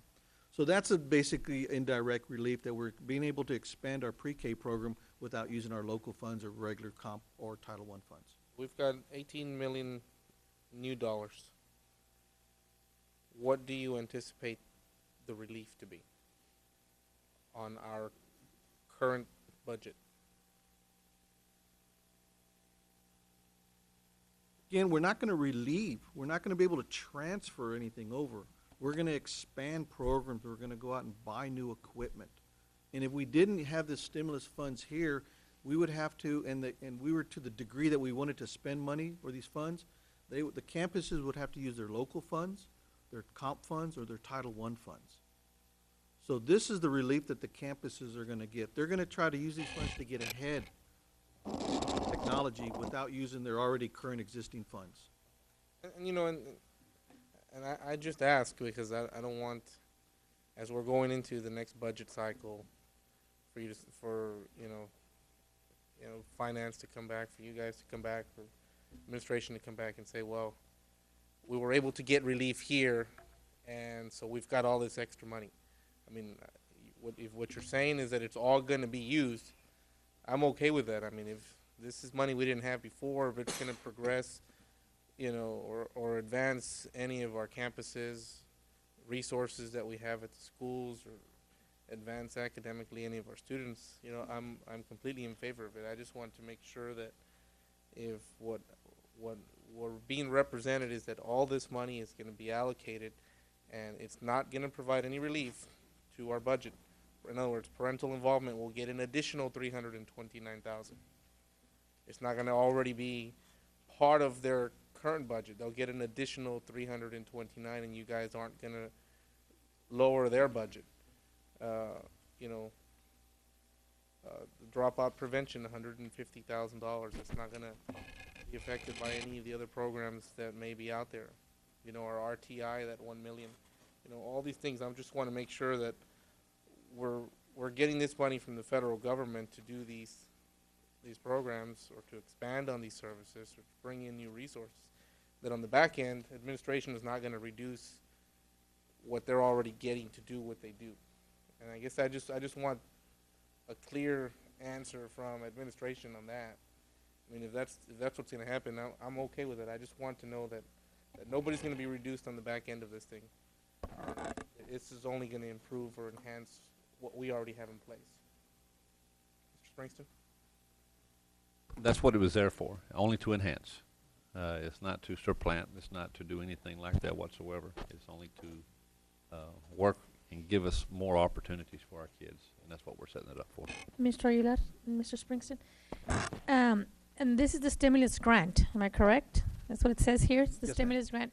We have not established any position through this stimulus grant that after that money runs out, the district will have to incur and pick up that money. For example, we've established jobs or teachers. Have we established any position in the district that once that money runs out, we're going to have to find some way to kind of put them into our budget because they're there? We have not done that, am I correct? I will have to say. Nothing permanent? I will have to say that that's not an accurate statement That's not because within this $18 million, there are some positions that, within the 2-year cliff, as they call it, they're gonna have to be absorbed somewhere. And that's what I was explaining earlier. We are the pre-K program. Those are some positions that we have in this stimulus money, which is the early childhood. How, What, how, but, I, but okay. again, right now, let me finish. Sure. Right now, we're already talking with federal programs people. We're already talking with the state comp people. What are we gonna do? We're not gonna wait till the 30th month and then think about it. We're already talking now. We're gonna try to migrate some of these people out of the stimulus monies next year if we can, to get them into our regular funding. That way, on the second year, it's gonna be that much easier to move the rest of these people over. Because in 2 years, this money will be gone, and we're gonna have to absorb these costs. But there's programs that we feel that they are necessary and they're beneficial to our students, which is a pre-K program. We wanna expand it. Another one is part of the Reading First. We did get funded for another year Reading First grant, but this is a few more teachers that we feel that we wanna fund more for the rest of the district. Again, we're gonna have to fund those here within a year or two. So then I'm hearing you say that Mr. Springsteen and Mr. Fuller and Mr. Aguilar and board members, you're gonna stay on it like flies to honey, for lack of a better word, till we get this appropriated properly, so we don't have to be sitting here scratching our heads 2-3 years down the line saying, oh, what did we do? I do have, and I'm, I care about the district and I don't want anyone to lose their job or have to cut back. Understand that, that's really I important. understand that, and I will say this administration here, and especially me at this table, I've been saying this since February of '09 in our budget committee meetings. We have to be very, very careful of positions in this monies. So yes, I will stay on it because I do care for this district. Thank you. And we will work to get these people on board, but in different funding sources after the 30-month period. And that's all I ask, assurance that you stay till you get it. Yes. Thank you. You know, that is why when they presented those action books or action activities, they were very specific as to what they were going to do. I think we had about 3 presentations by Beto Gonzalez. Approximately 3 or, yes. Yeah, more, 3 or 4, I don't know how many. And the last one, they were very specific as to what we were going to do with that stimulus money. And the fact, he told us, within 2 years, you better find something how we could take over those programs that we say we're going to supplement this time around. And this is why he and all those resources have money like Title I state comp are going to make plans so that before it expires, they will know how to absorb all these programs. So that's why we have to be careful what we do with this money. Because if not, we're going to have a huge $18 million or close to it in 2 years that we have to absorb the whole district. Well, I thank you, Mr. Fuller, and on the staff for staying on it, because we really need your help on this one. Yes, I had a question on the presentation that we received that had initiatives on special education. Where does that fit into the 18 million? Right now, the $18 million does not include the IDEA stimulus funds. That is in a separate entitlement. So we have not even presented that to the board yet. That is forthcoming, though, here. Thank you. Mr. Fuller, if I could just ask, I know Ms. Pena raised an interesting point about some of the carryover of some of these positions into the long term and absorbing them into the budget. As we approved the budget this year, we obviously had to do certain things to balance the budget, going into a portion of the fund balance and doing some of those things. When you presented what you anticipated we would have to do next year in order to balance that budget? Had you already accounted for all of these early childhood positions and all these other reading first coaches that were expanded? Or is that a number in addition to what you anticipate we're going to have to do in the next budget cycle? Basically, when we presented our budget, and I'm going to specifically talk about 199 because that's the fund balance that we did utilize. Most of these FTEs here are positions we're going to try to use with supplemental funds, either the 162, the 211 funds, and those are the funds that we're going to utilize. So we're planning now to have these funds absorb these people in the short term, and not, again, 24 months from now, but probably within the next 10 to 12 months, we're trying to, again, get these people into these regular funding sources. But no, it was not included in any of the 199 funds. I think if I recall correctly, you mentioned that, you know, there's a one-time expenses, and so that's why we had to dip in a little more into the fund balance. Next year, those one-time expenses won't be around, and you anticipated that if we had to go back into fund balance, it would be for a lesser amount. That's not taking into account all these new pre-kindergarten teachers that we've hired to expand to all elementaries. That's not taking into account all these reading first coaches at all. Again, we're going to try to use supplemental funds for these positions here to move them over, not Fund 199. Do you anticipate that number, and I don't recall the number off memory, that dollar amount that you represented to us during all the budget meetings, do you anticipate that dollar amount increasing, or through those supplemental funds it'll just be absorbed? The $10 million that we went into fund balance? Right. No, that's, unless we start doing some cost-cutting measures, and pay raises, if we consider those next year, those are gonna be reoccurring costs. The one-time costs that I did discuss, and I remember, are gonna be your items as buses. I mean, if you wanna, stop doing buses for a year, that's $1.5 million. Again, we didn't fund buses last year, so I don't recommend doing it 2 or 3 years in a row. Another issue, one-time cost will be the security system. They're going to a new radio, but that's $125,000. That's one time, so we can cut that after this current year. But a lot of the $10 million was in the area of payroll increases, and those are reoccurring. So unless we start doing some other cost-cutting measures, and we discussed those in our budget committee meetings, you're going to see that $10 million there. It could fluctuate, go down. Once we start cutting back a little bit, it could go down. I mean, I'm kind of on the same page with Ms. Peña. We see it in Mr. Aguilar as we've been going to some of the schools welcoming teachers. You know, we talk about how some of the other school districts around the valley have had to lay off staff. You know, I think it'd be kind of irresponsible of us to come in and hire somebody and then 24 months down the road say your services are no longer needed. And so I'm just kind of looking 24 months down the road.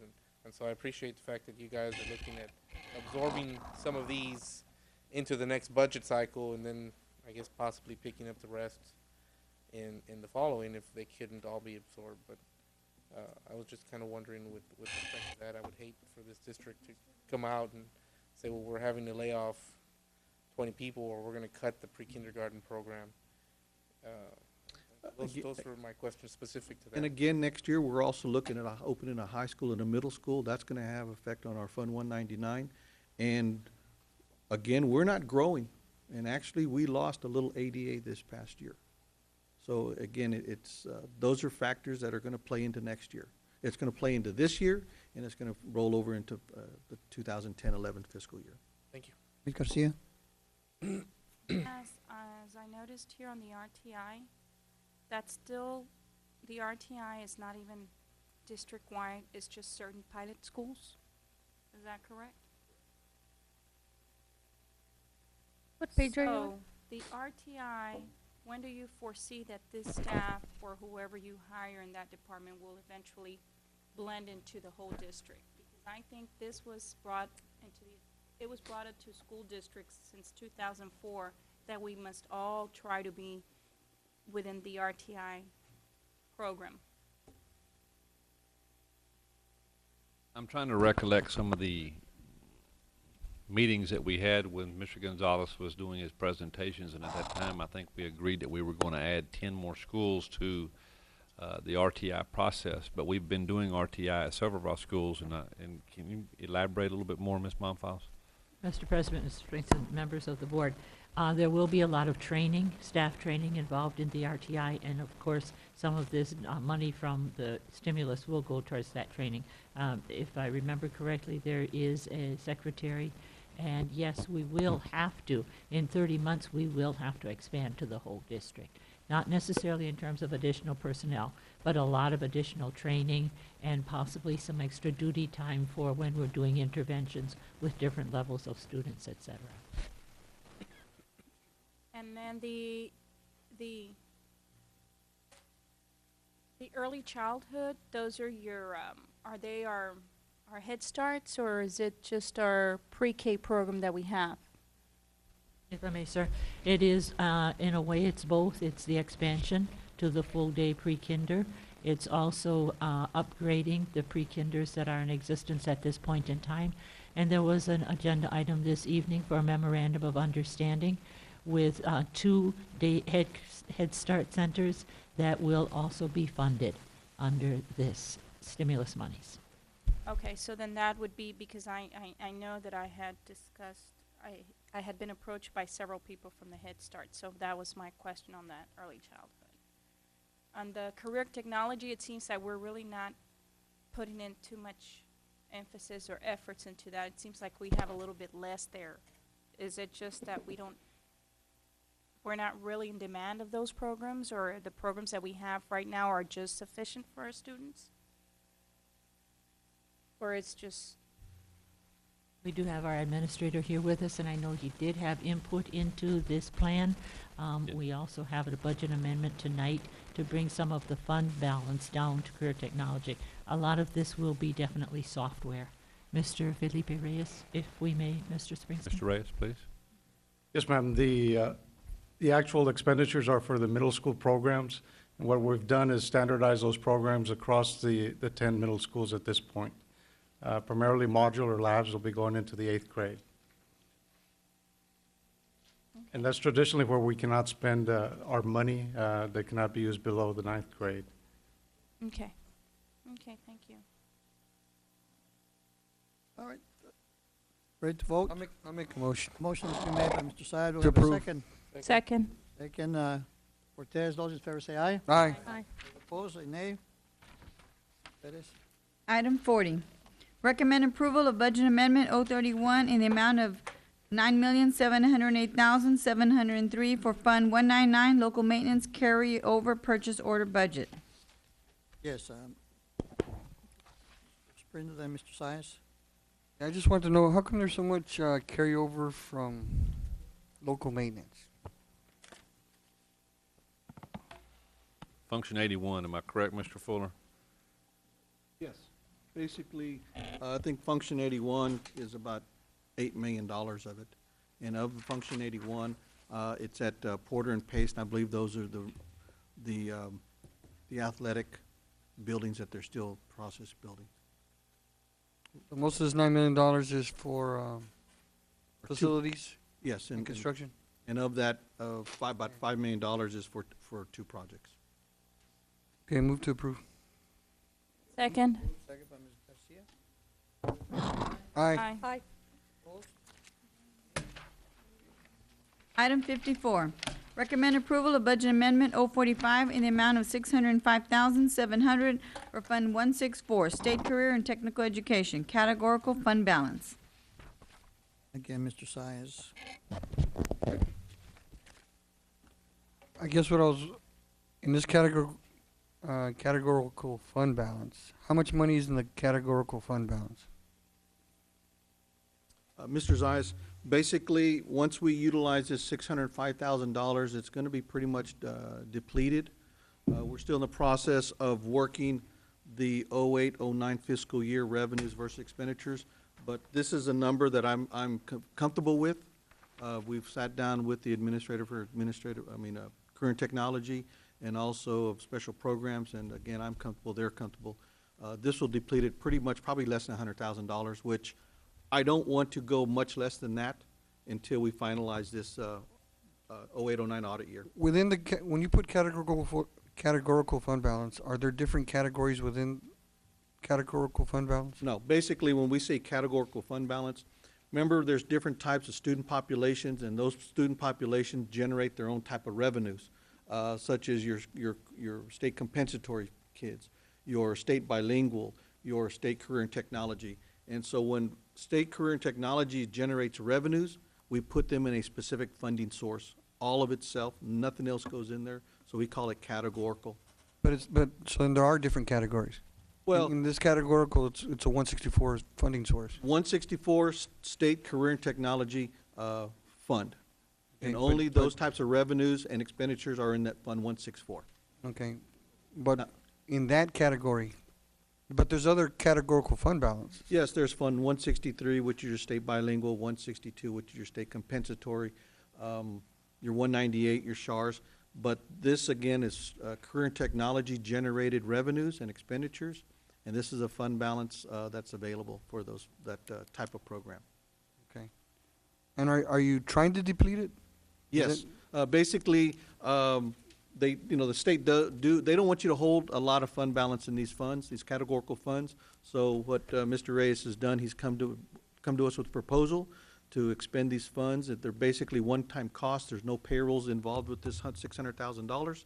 So once it's expended, it's going to go away, and we're done. He gets his programs upgraded. Okay. I move to approve. Second.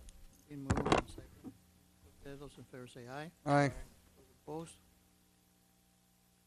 Item 56, recommend that the district approve to extend the contract with Mr. Driggers, ESC, for the purpose of continuing negotiations with current and future energy suppliers, review of plans and specifications for energy efficiency at new schools, review of specifications for new and replacement HVAC equipment, preparation and analysis of energy supply RFPs, ensure compliance with federal and state mandates, e.g. Texas House Bill 3693, and all other appropriate energy-related consulting duties as may be assigned by the district. Services will be provided at the rate of $150 per hour plus expenses. Sole source. Size. Why is this considered a sole source? Y'all don't send out requests for proposals for this service?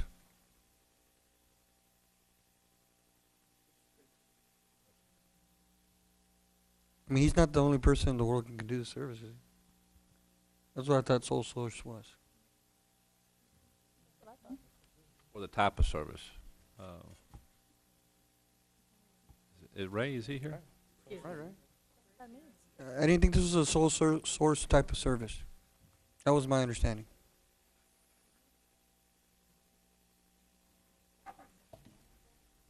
Mr. Aguilar, Mr. Springsteen, members of the board, the reason we are recommending Mr. Fuller, and of course it's a sole source, is that he began the project 2 years ago, and he is at the point right now whereby by the end of this year, he will leave us with a foundation that is necessary for us to be in full compliance with the state. He has come up with a website where we have started entering all bills for electrical, water, gas, for all types of energy.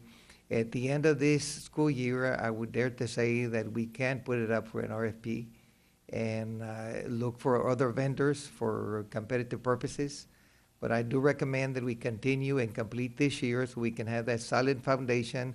We're also working on, and I know some of you have been asking for a policy statement, energy management policy. He does have a statement here. He has a draft. He and Mr. Otero have been working very long hours on this statement that we are getting ready to present to the board. It's not only a policy statement, but it's also a complete strategic plan with goals and objectives that will help you all see the savings that are coming into BISD.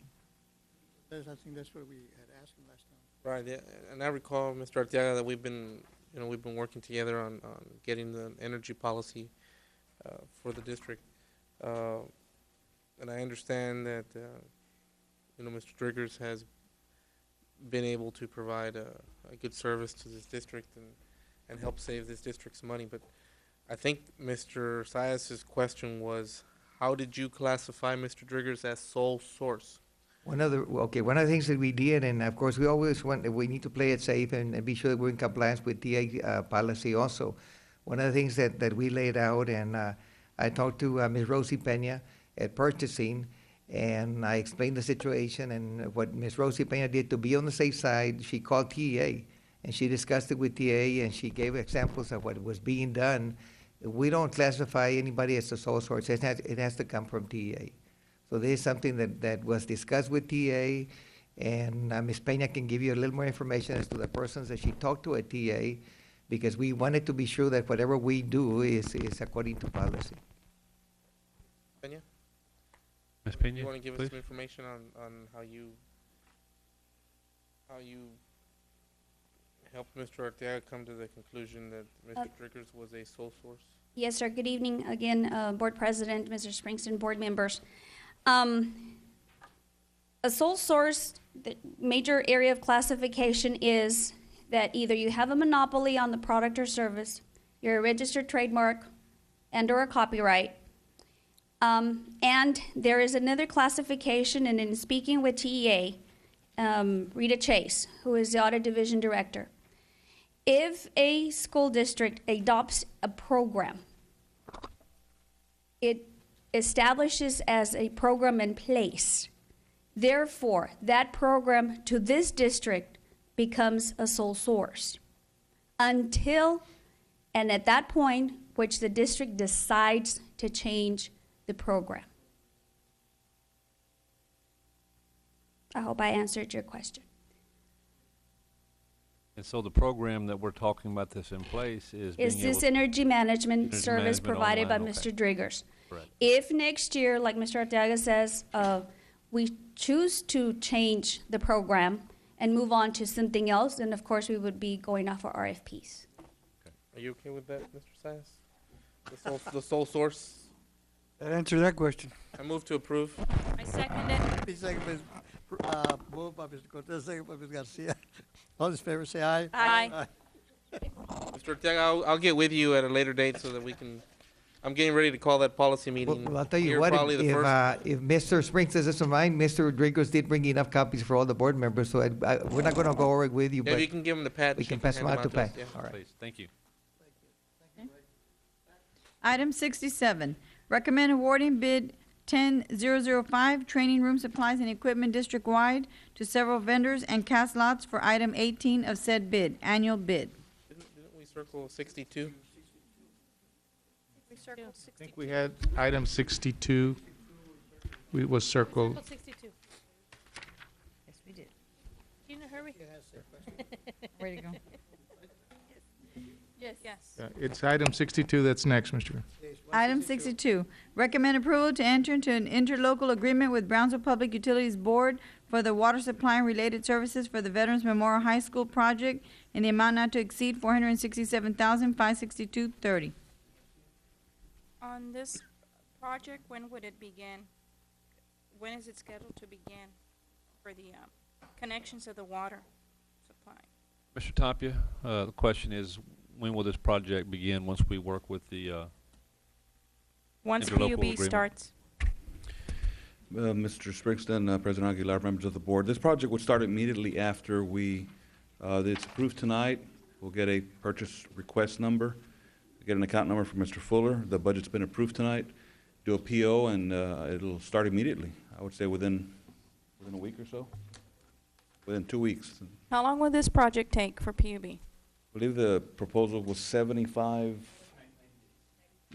calendar, or 75 working days. It's stated within the contract that's attached to your agenda Yes, item. and then besides the contract, these are the actual fees. We're not going to end up paying anything else. This is what we're approving. There's not going to be any more changes. This is what we're going to pay. That's it. That's correct. Mr. Aguilar. And so this price is set in stone. We're not gonna come back and say, we forgot another couple of 100,000. Yes, it should have been included in the back of the interlocal contract. I know it is, It but states the items categorized. yes, it total- does. Total fee, yes. It does, but somehow when we do that and then something happens and we go over a hill and voila, 100,000 more.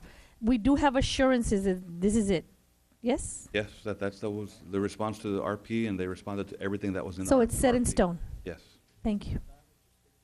We're not gonna pay for any water rights fees or anything of that nature? No, it's just stated in there, we are paying water rights. Yeah, Mr.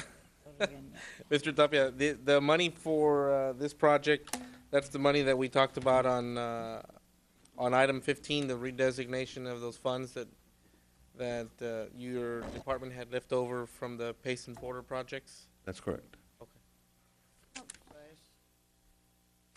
We don't gonna have to pay any water rights fees or anything of that nature? We are Impact paying fees? water right fees. It's in there, Do impact you have fees? your schedule there? Impact fees? $130,044 for water rights. That's within the 467. Impact fees too? We're exempt from impact fees. That's right, we are. Okay. I move to approve. And then, when the developers come into that area, they're gonna be what, paying us what? They're gonna be matching us, or what is it, the fee that we're gonna be charging? On this one, there is no reimbursement fee because PUB is doing it in-house. They're doing it at their expense. It's not Okay. like some other contractors were hired. We're not paying for it. PUB is.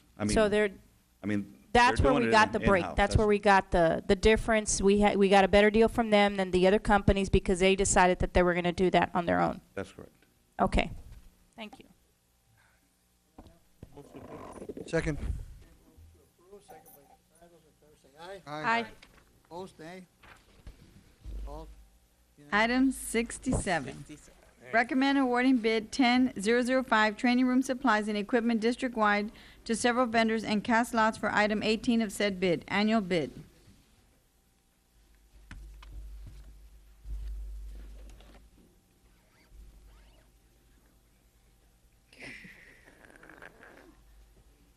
All right, sir. Sure. I have training room supplies and equipment district-wide, cast lots item number 18.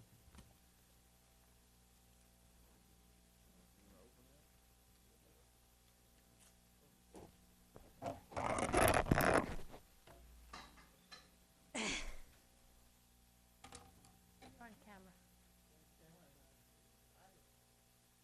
Are we live? We're live, We on 17 right now? so everybody will always know where you are. Okay. Okay. Medco Supply Company?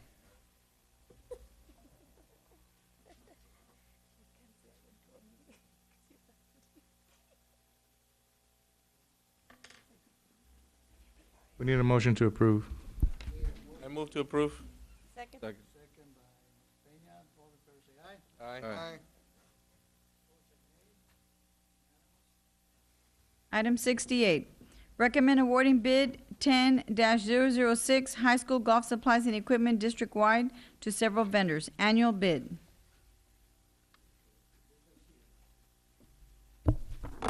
Yes. My question is to administration, Mr. Springston. On some of these bids, I have a concern because it is my understanding that there's vendors out there that coaches feel comfortable with going to purchase the items from, but yet they're told, no, you can't buy from there. How is it that they're told where they can, or they're given a directive to buy from certain vendors only? I have a problem understanding that. Why should they be denied when all these vendors are on the list and they have the right to find their product where they find it? Are you aware of that? No, I am not. Okay. I know that we've got recorded bids, and we're trying to go out for several vendors, and anyone that has a yes here is the ones that we're looking at. Am I correct, Ms. Pena? Okay. But these are various vendors, am I correct? It's just, it can be from Nike, it can be from wherever the companies are that we have numerous companies. And that goes with all the sports, correct? Okay. I have a concern there, because if we're approving this bid for vendors to be out there for our coaches to get the equipment that's needed or the uniforms that are needed, they're being told that only certain vendors are to be used. So I really have a problem with that. I mean, haven't been told that, ma'am. You haven't? I have not been told Okay, that. well, I've been. Mr. Rodriguez, would you like to get up and explain that, please? But it's not, let me give you, it's not you, Mr. Rodriguez. Apparently it was another administrator that works with you, and the direction was to coaches. You do not buy from these vendors. You only buy from this one vendor. And I don't know if you were aware of that, but I've gotten numerous calls, overwhelmed, and just concerns that they're sharing with me. And I just wanted to bring it up because if we're approving the bids have, I know that you go in there and there's companies from McAllen to Corpus to the Brownsville area, and I think that if the coaches go up to their list and they find a certain uniform there that's going to have their color, that's going to have what they need, I think that they should have every right. Or if, what's the case for us to even vote on this bid if it's only going to be a certain vendor? I have a problem with that. Mr. Rodriguez, would you clarify the policy on this bids? Number one Yes, is that's that fine. Ms. Peña does a real good job in our bids, and we're limited to the purchases that go on bids. If it was up to me, I would go to Academy, to Golf Headquarters, our local people, but we're restricted by law and policy to abide by the people. And let's say that Nike basketball jersey is bid out, and Bill Guthrie and Woody's and BSN bid it, and we're bidding on the same jersey, we're required to buy from the low bidder, and that's what goes. But I've had that problem a lot, Ms. Garcia, because we can actually purchase certain things such as watering, the watering systems in our deal. We can go to local people that can do it for half the price, yet we get a person that is a contractor and does the bidding, and he in turn hires this person, and when we could go directly, but by law we're restricted to do that, and we don't. I've never told anybody who to buy from or who to buy basketballs or soccer equipment or tennis or anything like that. But we're restricted pretty well by policy and by law of what we do. That if we have an item on bid, we can't go out and get a better private bid to Academy. I say, I don't want to be redundant, but to Academy, when it's there, water coolers, for example, if they don't have that's a perfect example of something. If that answers your question. Okay. No, that's fine. But I don't know of anybody that in my department, and of course, you're talking about a 1.5 man gang here, that has ever told any coach who to buy from, or you can't unless it's been on the bid. Thank you. Thank you, sir. Mr. Springston. Yes, ma'am. Ms. Peña. Mr. Aguilar. I'm sorry, it's late. I see some of you dozing off over there in the corners. So we feel that way. The question is, like Ms. Presa said, we have different vendors that are put on the list. And like Mr. Rodriguez mentioned, we go with the lowest bidder. Now, on some of these, do we not have several vendors, or do we always just comprise it of one and that's it? Do we go out and try to get several vendors? And then, of course, when you get several vendors, somebody somewhere is going to give you a little lower price.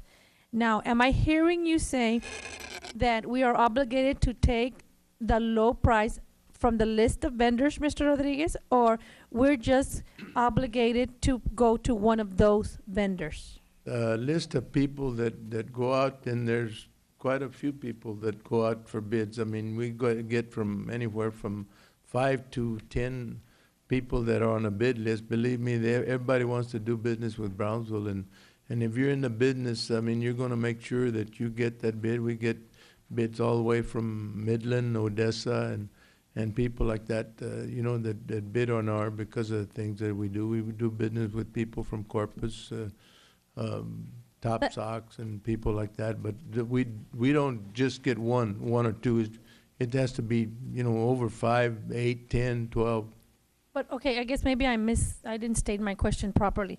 I'm asking when we go out for vendors, prime example, travel agency. We have two of them, two vendors on our list. Am I correct, Ms. Peña? We have two vendors.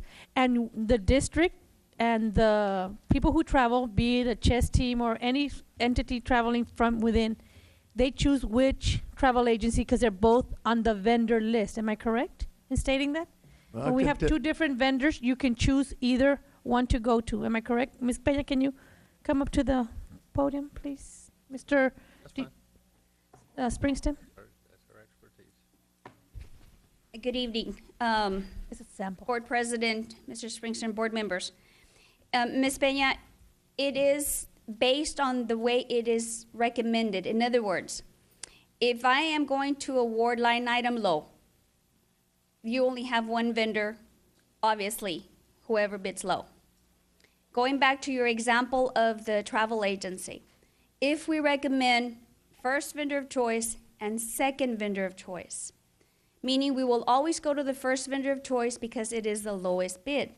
However, if the first vendor of choice cannot perform or is not available to provide the goods and services that they have promised, then we go to the second vendor of choice. If you look at your tabulations, we even have gone as far as going first, second, and third for availability. In the sports area, we also have something called a catalog bid, if you will, where you list in a general format anything that is available within that vendor's catalog at a discount price. So that's also a form of availability. So to answer your question, it depends on how we recommend it. In the sporting area... if I can pause you right there. It depends on how we recommend it. Who's we?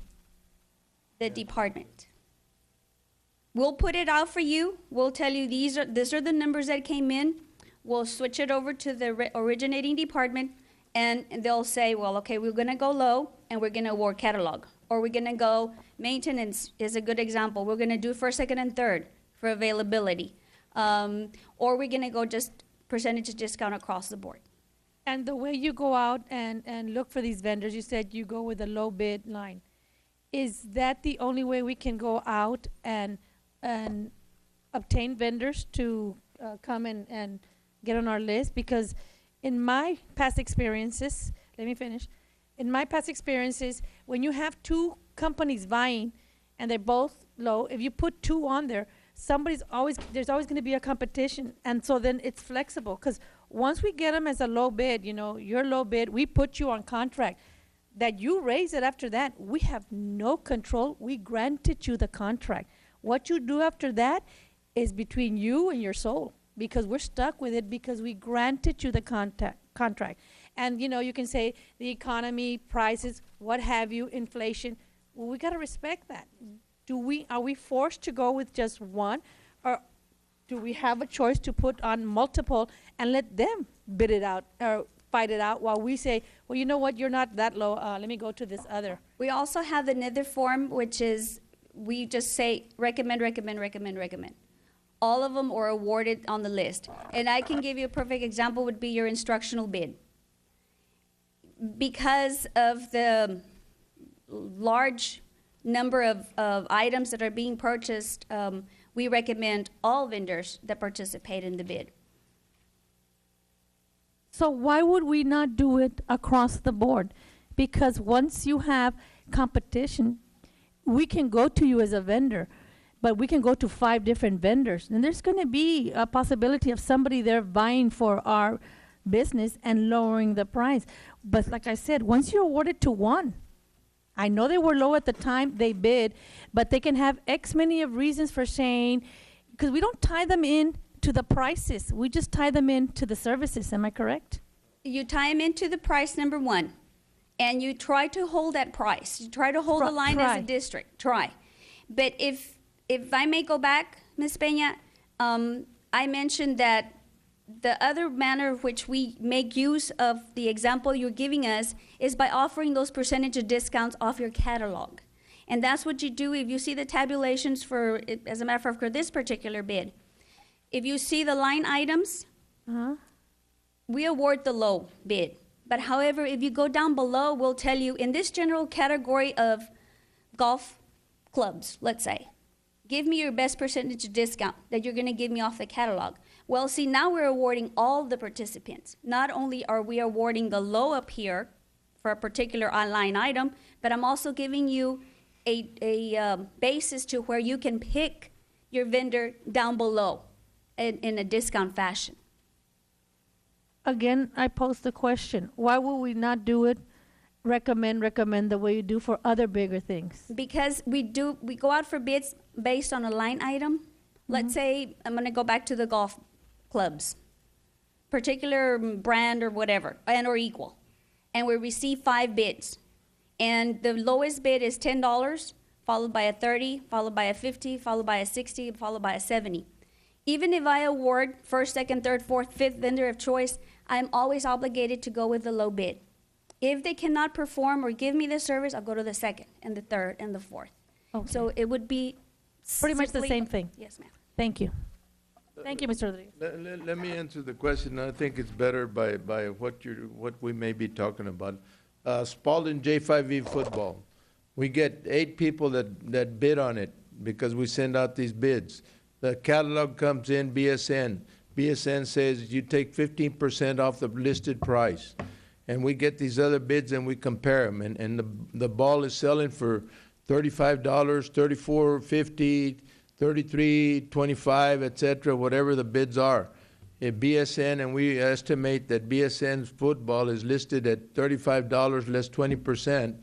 That's going to be off $7. So we're going to buy the ball at $28, for example, besides these other bids that are taken. And they will hold that price, and we'll buy the 100 Pro Spalding J5E balls like that. The same thing with golf.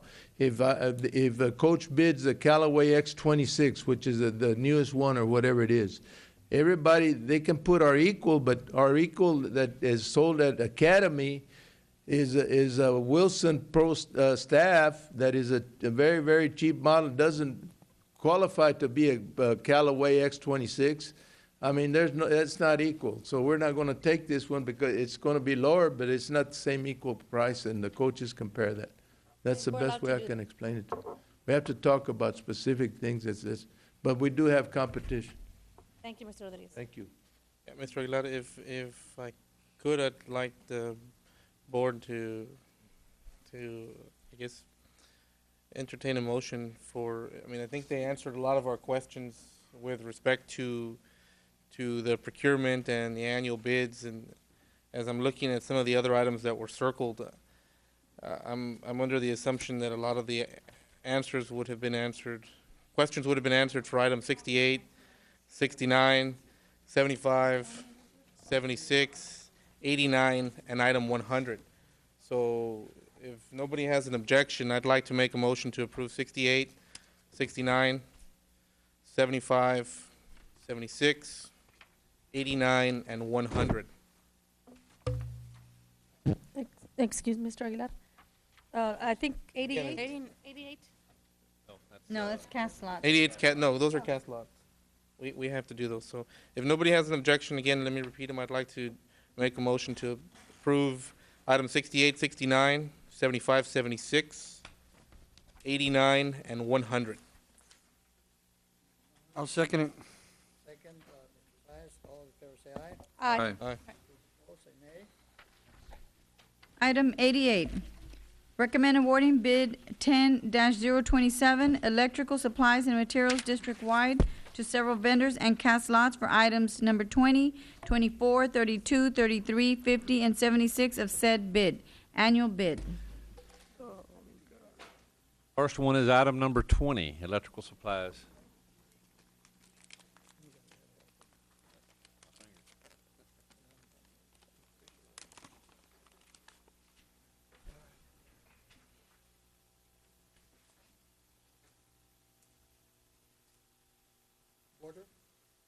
Border States Electric.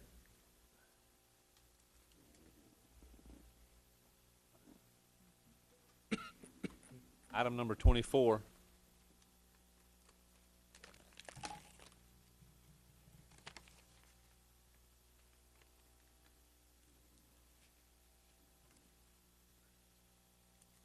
Faster, faster, faster. Clavo. Lavo Lumber. Clavo.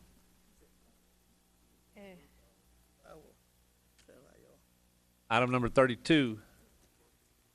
Two, okay.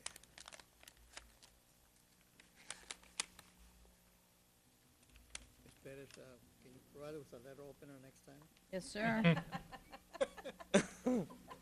We gotta put it out for bid, Mr. Aguilar.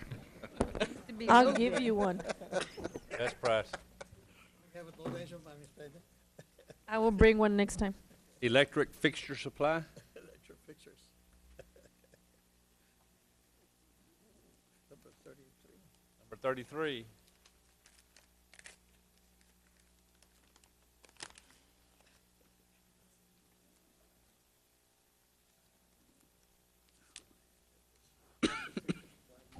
Electric fixture supply.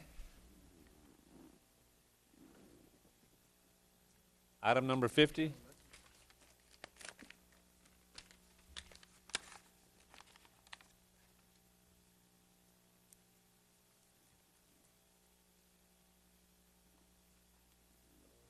Come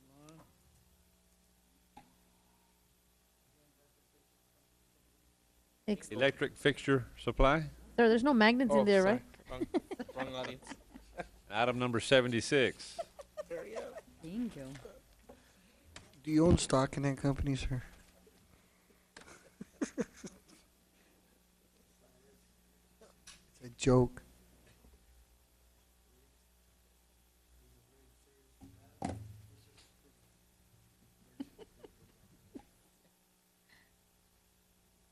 Border States Electric. Border States Electric. I move to approve item 88. Second. Second. All those in favor say aye. Aye. Those opposed say nay. Unanimous. Item 92, recommend awarding bid 10-032, paint supplies district-wide to several vendors and cast lots for items 32 and 33 of said bid, annual bid. Item 32.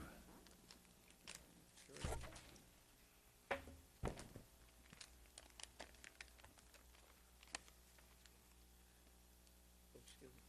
Let's put it back.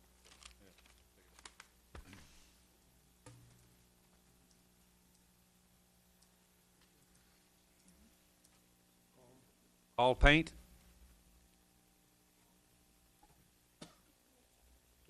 KWAO.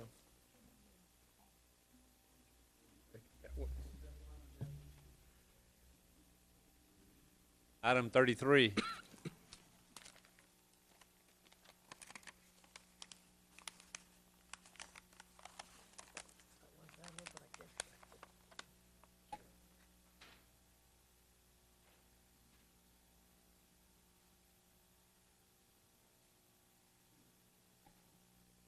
Same company, Qual.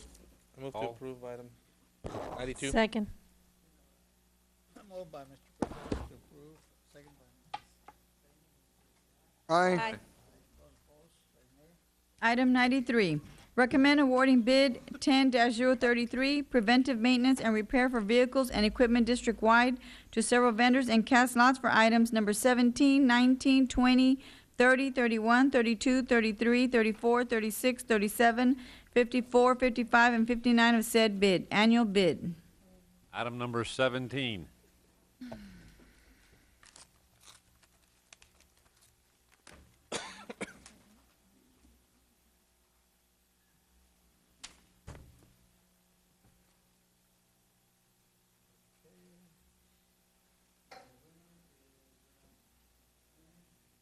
Miami Tie Store. Item 19.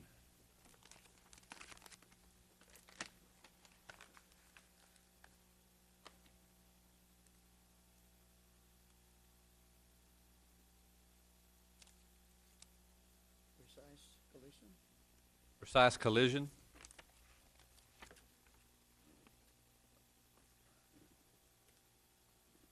Item 20.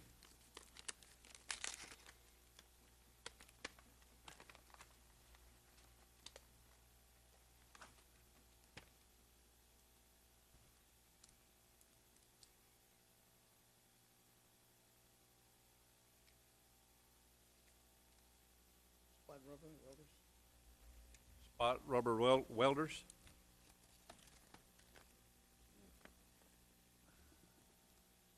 Item 30.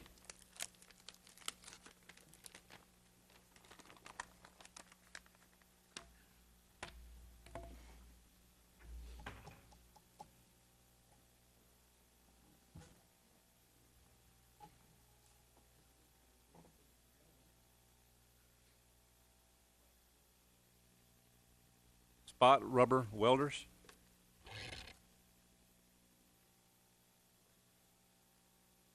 Item 31.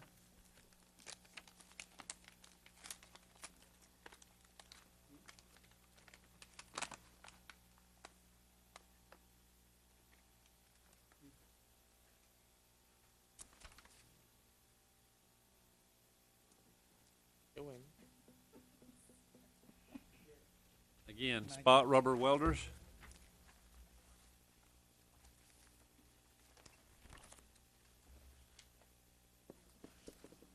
Item 32.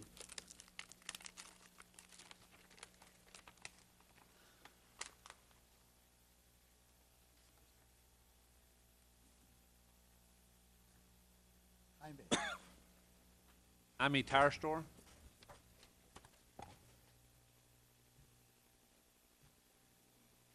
Item 33.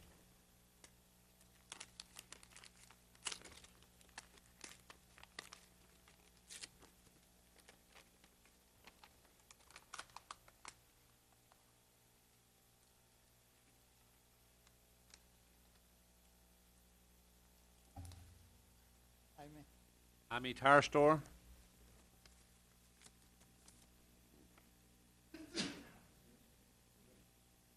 Item 34. Bless you.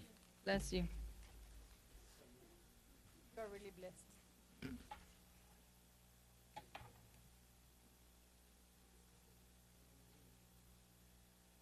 I agree. Agree he did. I agree with it. But I agree that he did. Spot rubber welders.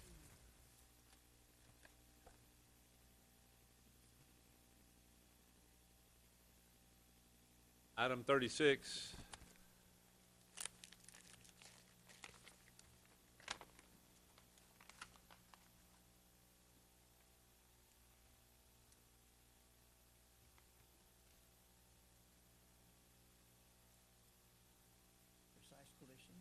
Precise collision.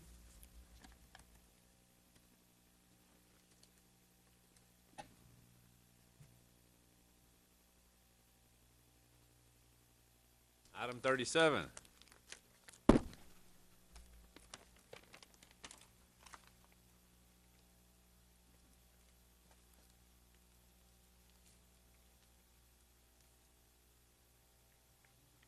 Red Barn Tire Center. Red Barn Tire Center.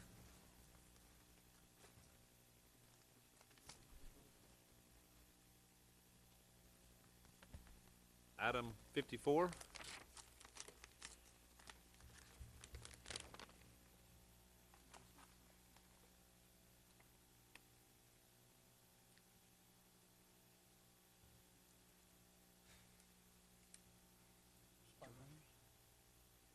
Spot rubber welders. Item 55.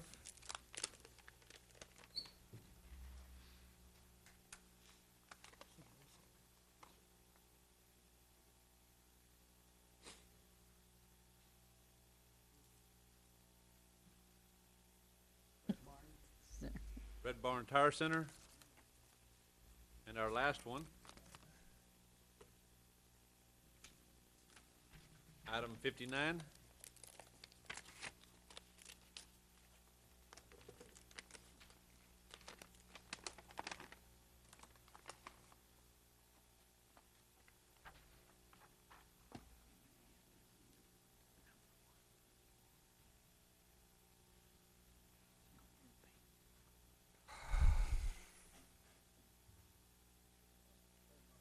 Red Barn Tire Center. Move to approve. Second. Now we're paying a raise again. Cortez. Moved by Mr. Saez, second by Mr. Cortez. Those in favor say aye. Aye. Those opposed say nay.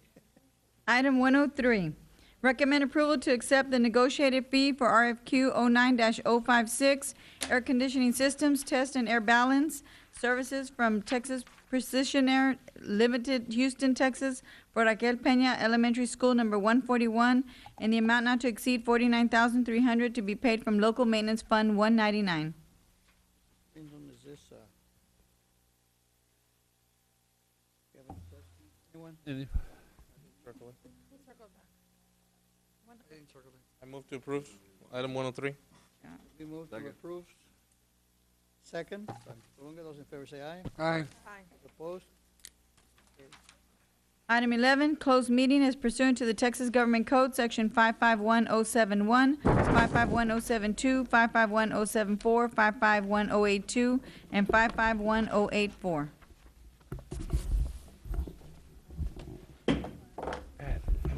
I need to check that tape. This is the record for the level 3. Okay.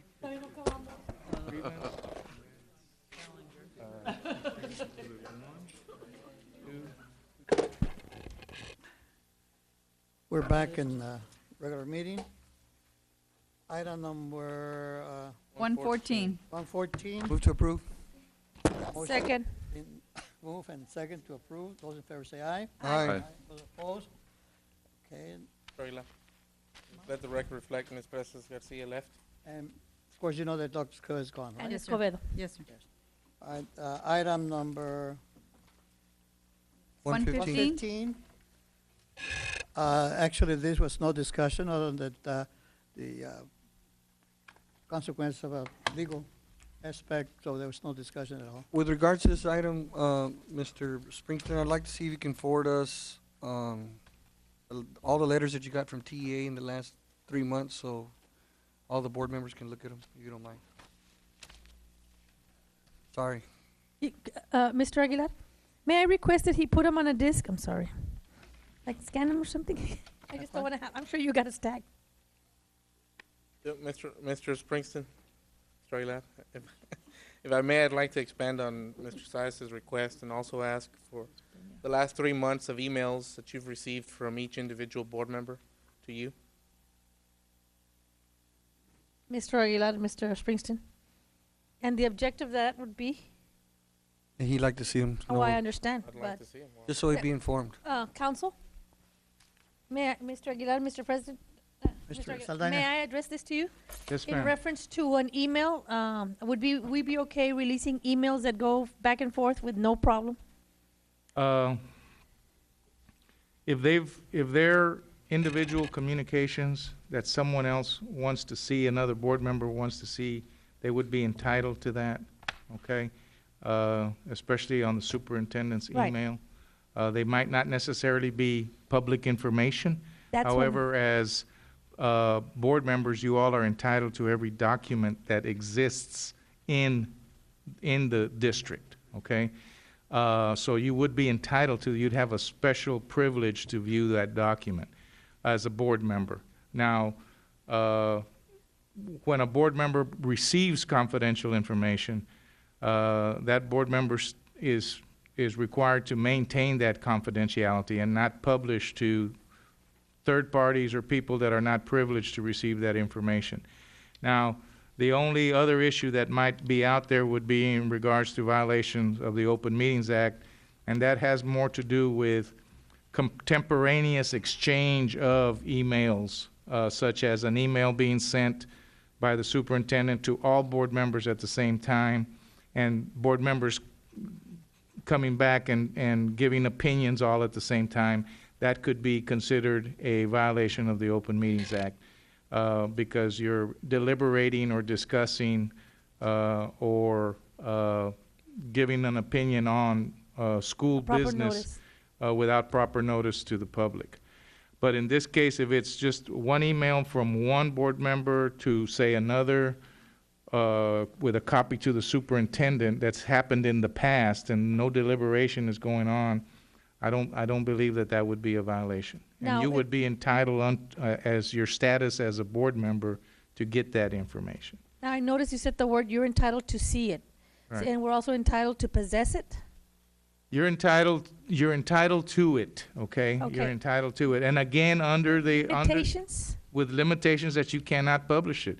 You know, it's very similar to the special, executive session privilege of discussing that business outside of the executive boardroom. You're entitled even to student records that you can see.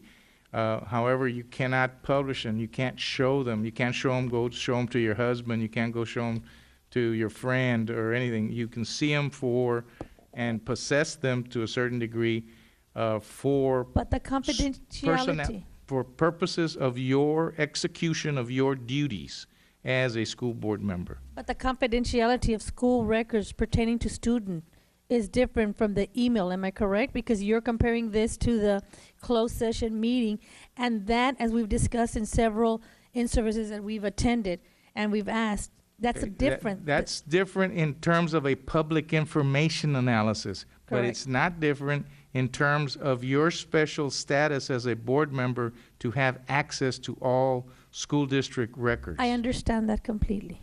Now let's move on to what I'm trying to get you to answer me.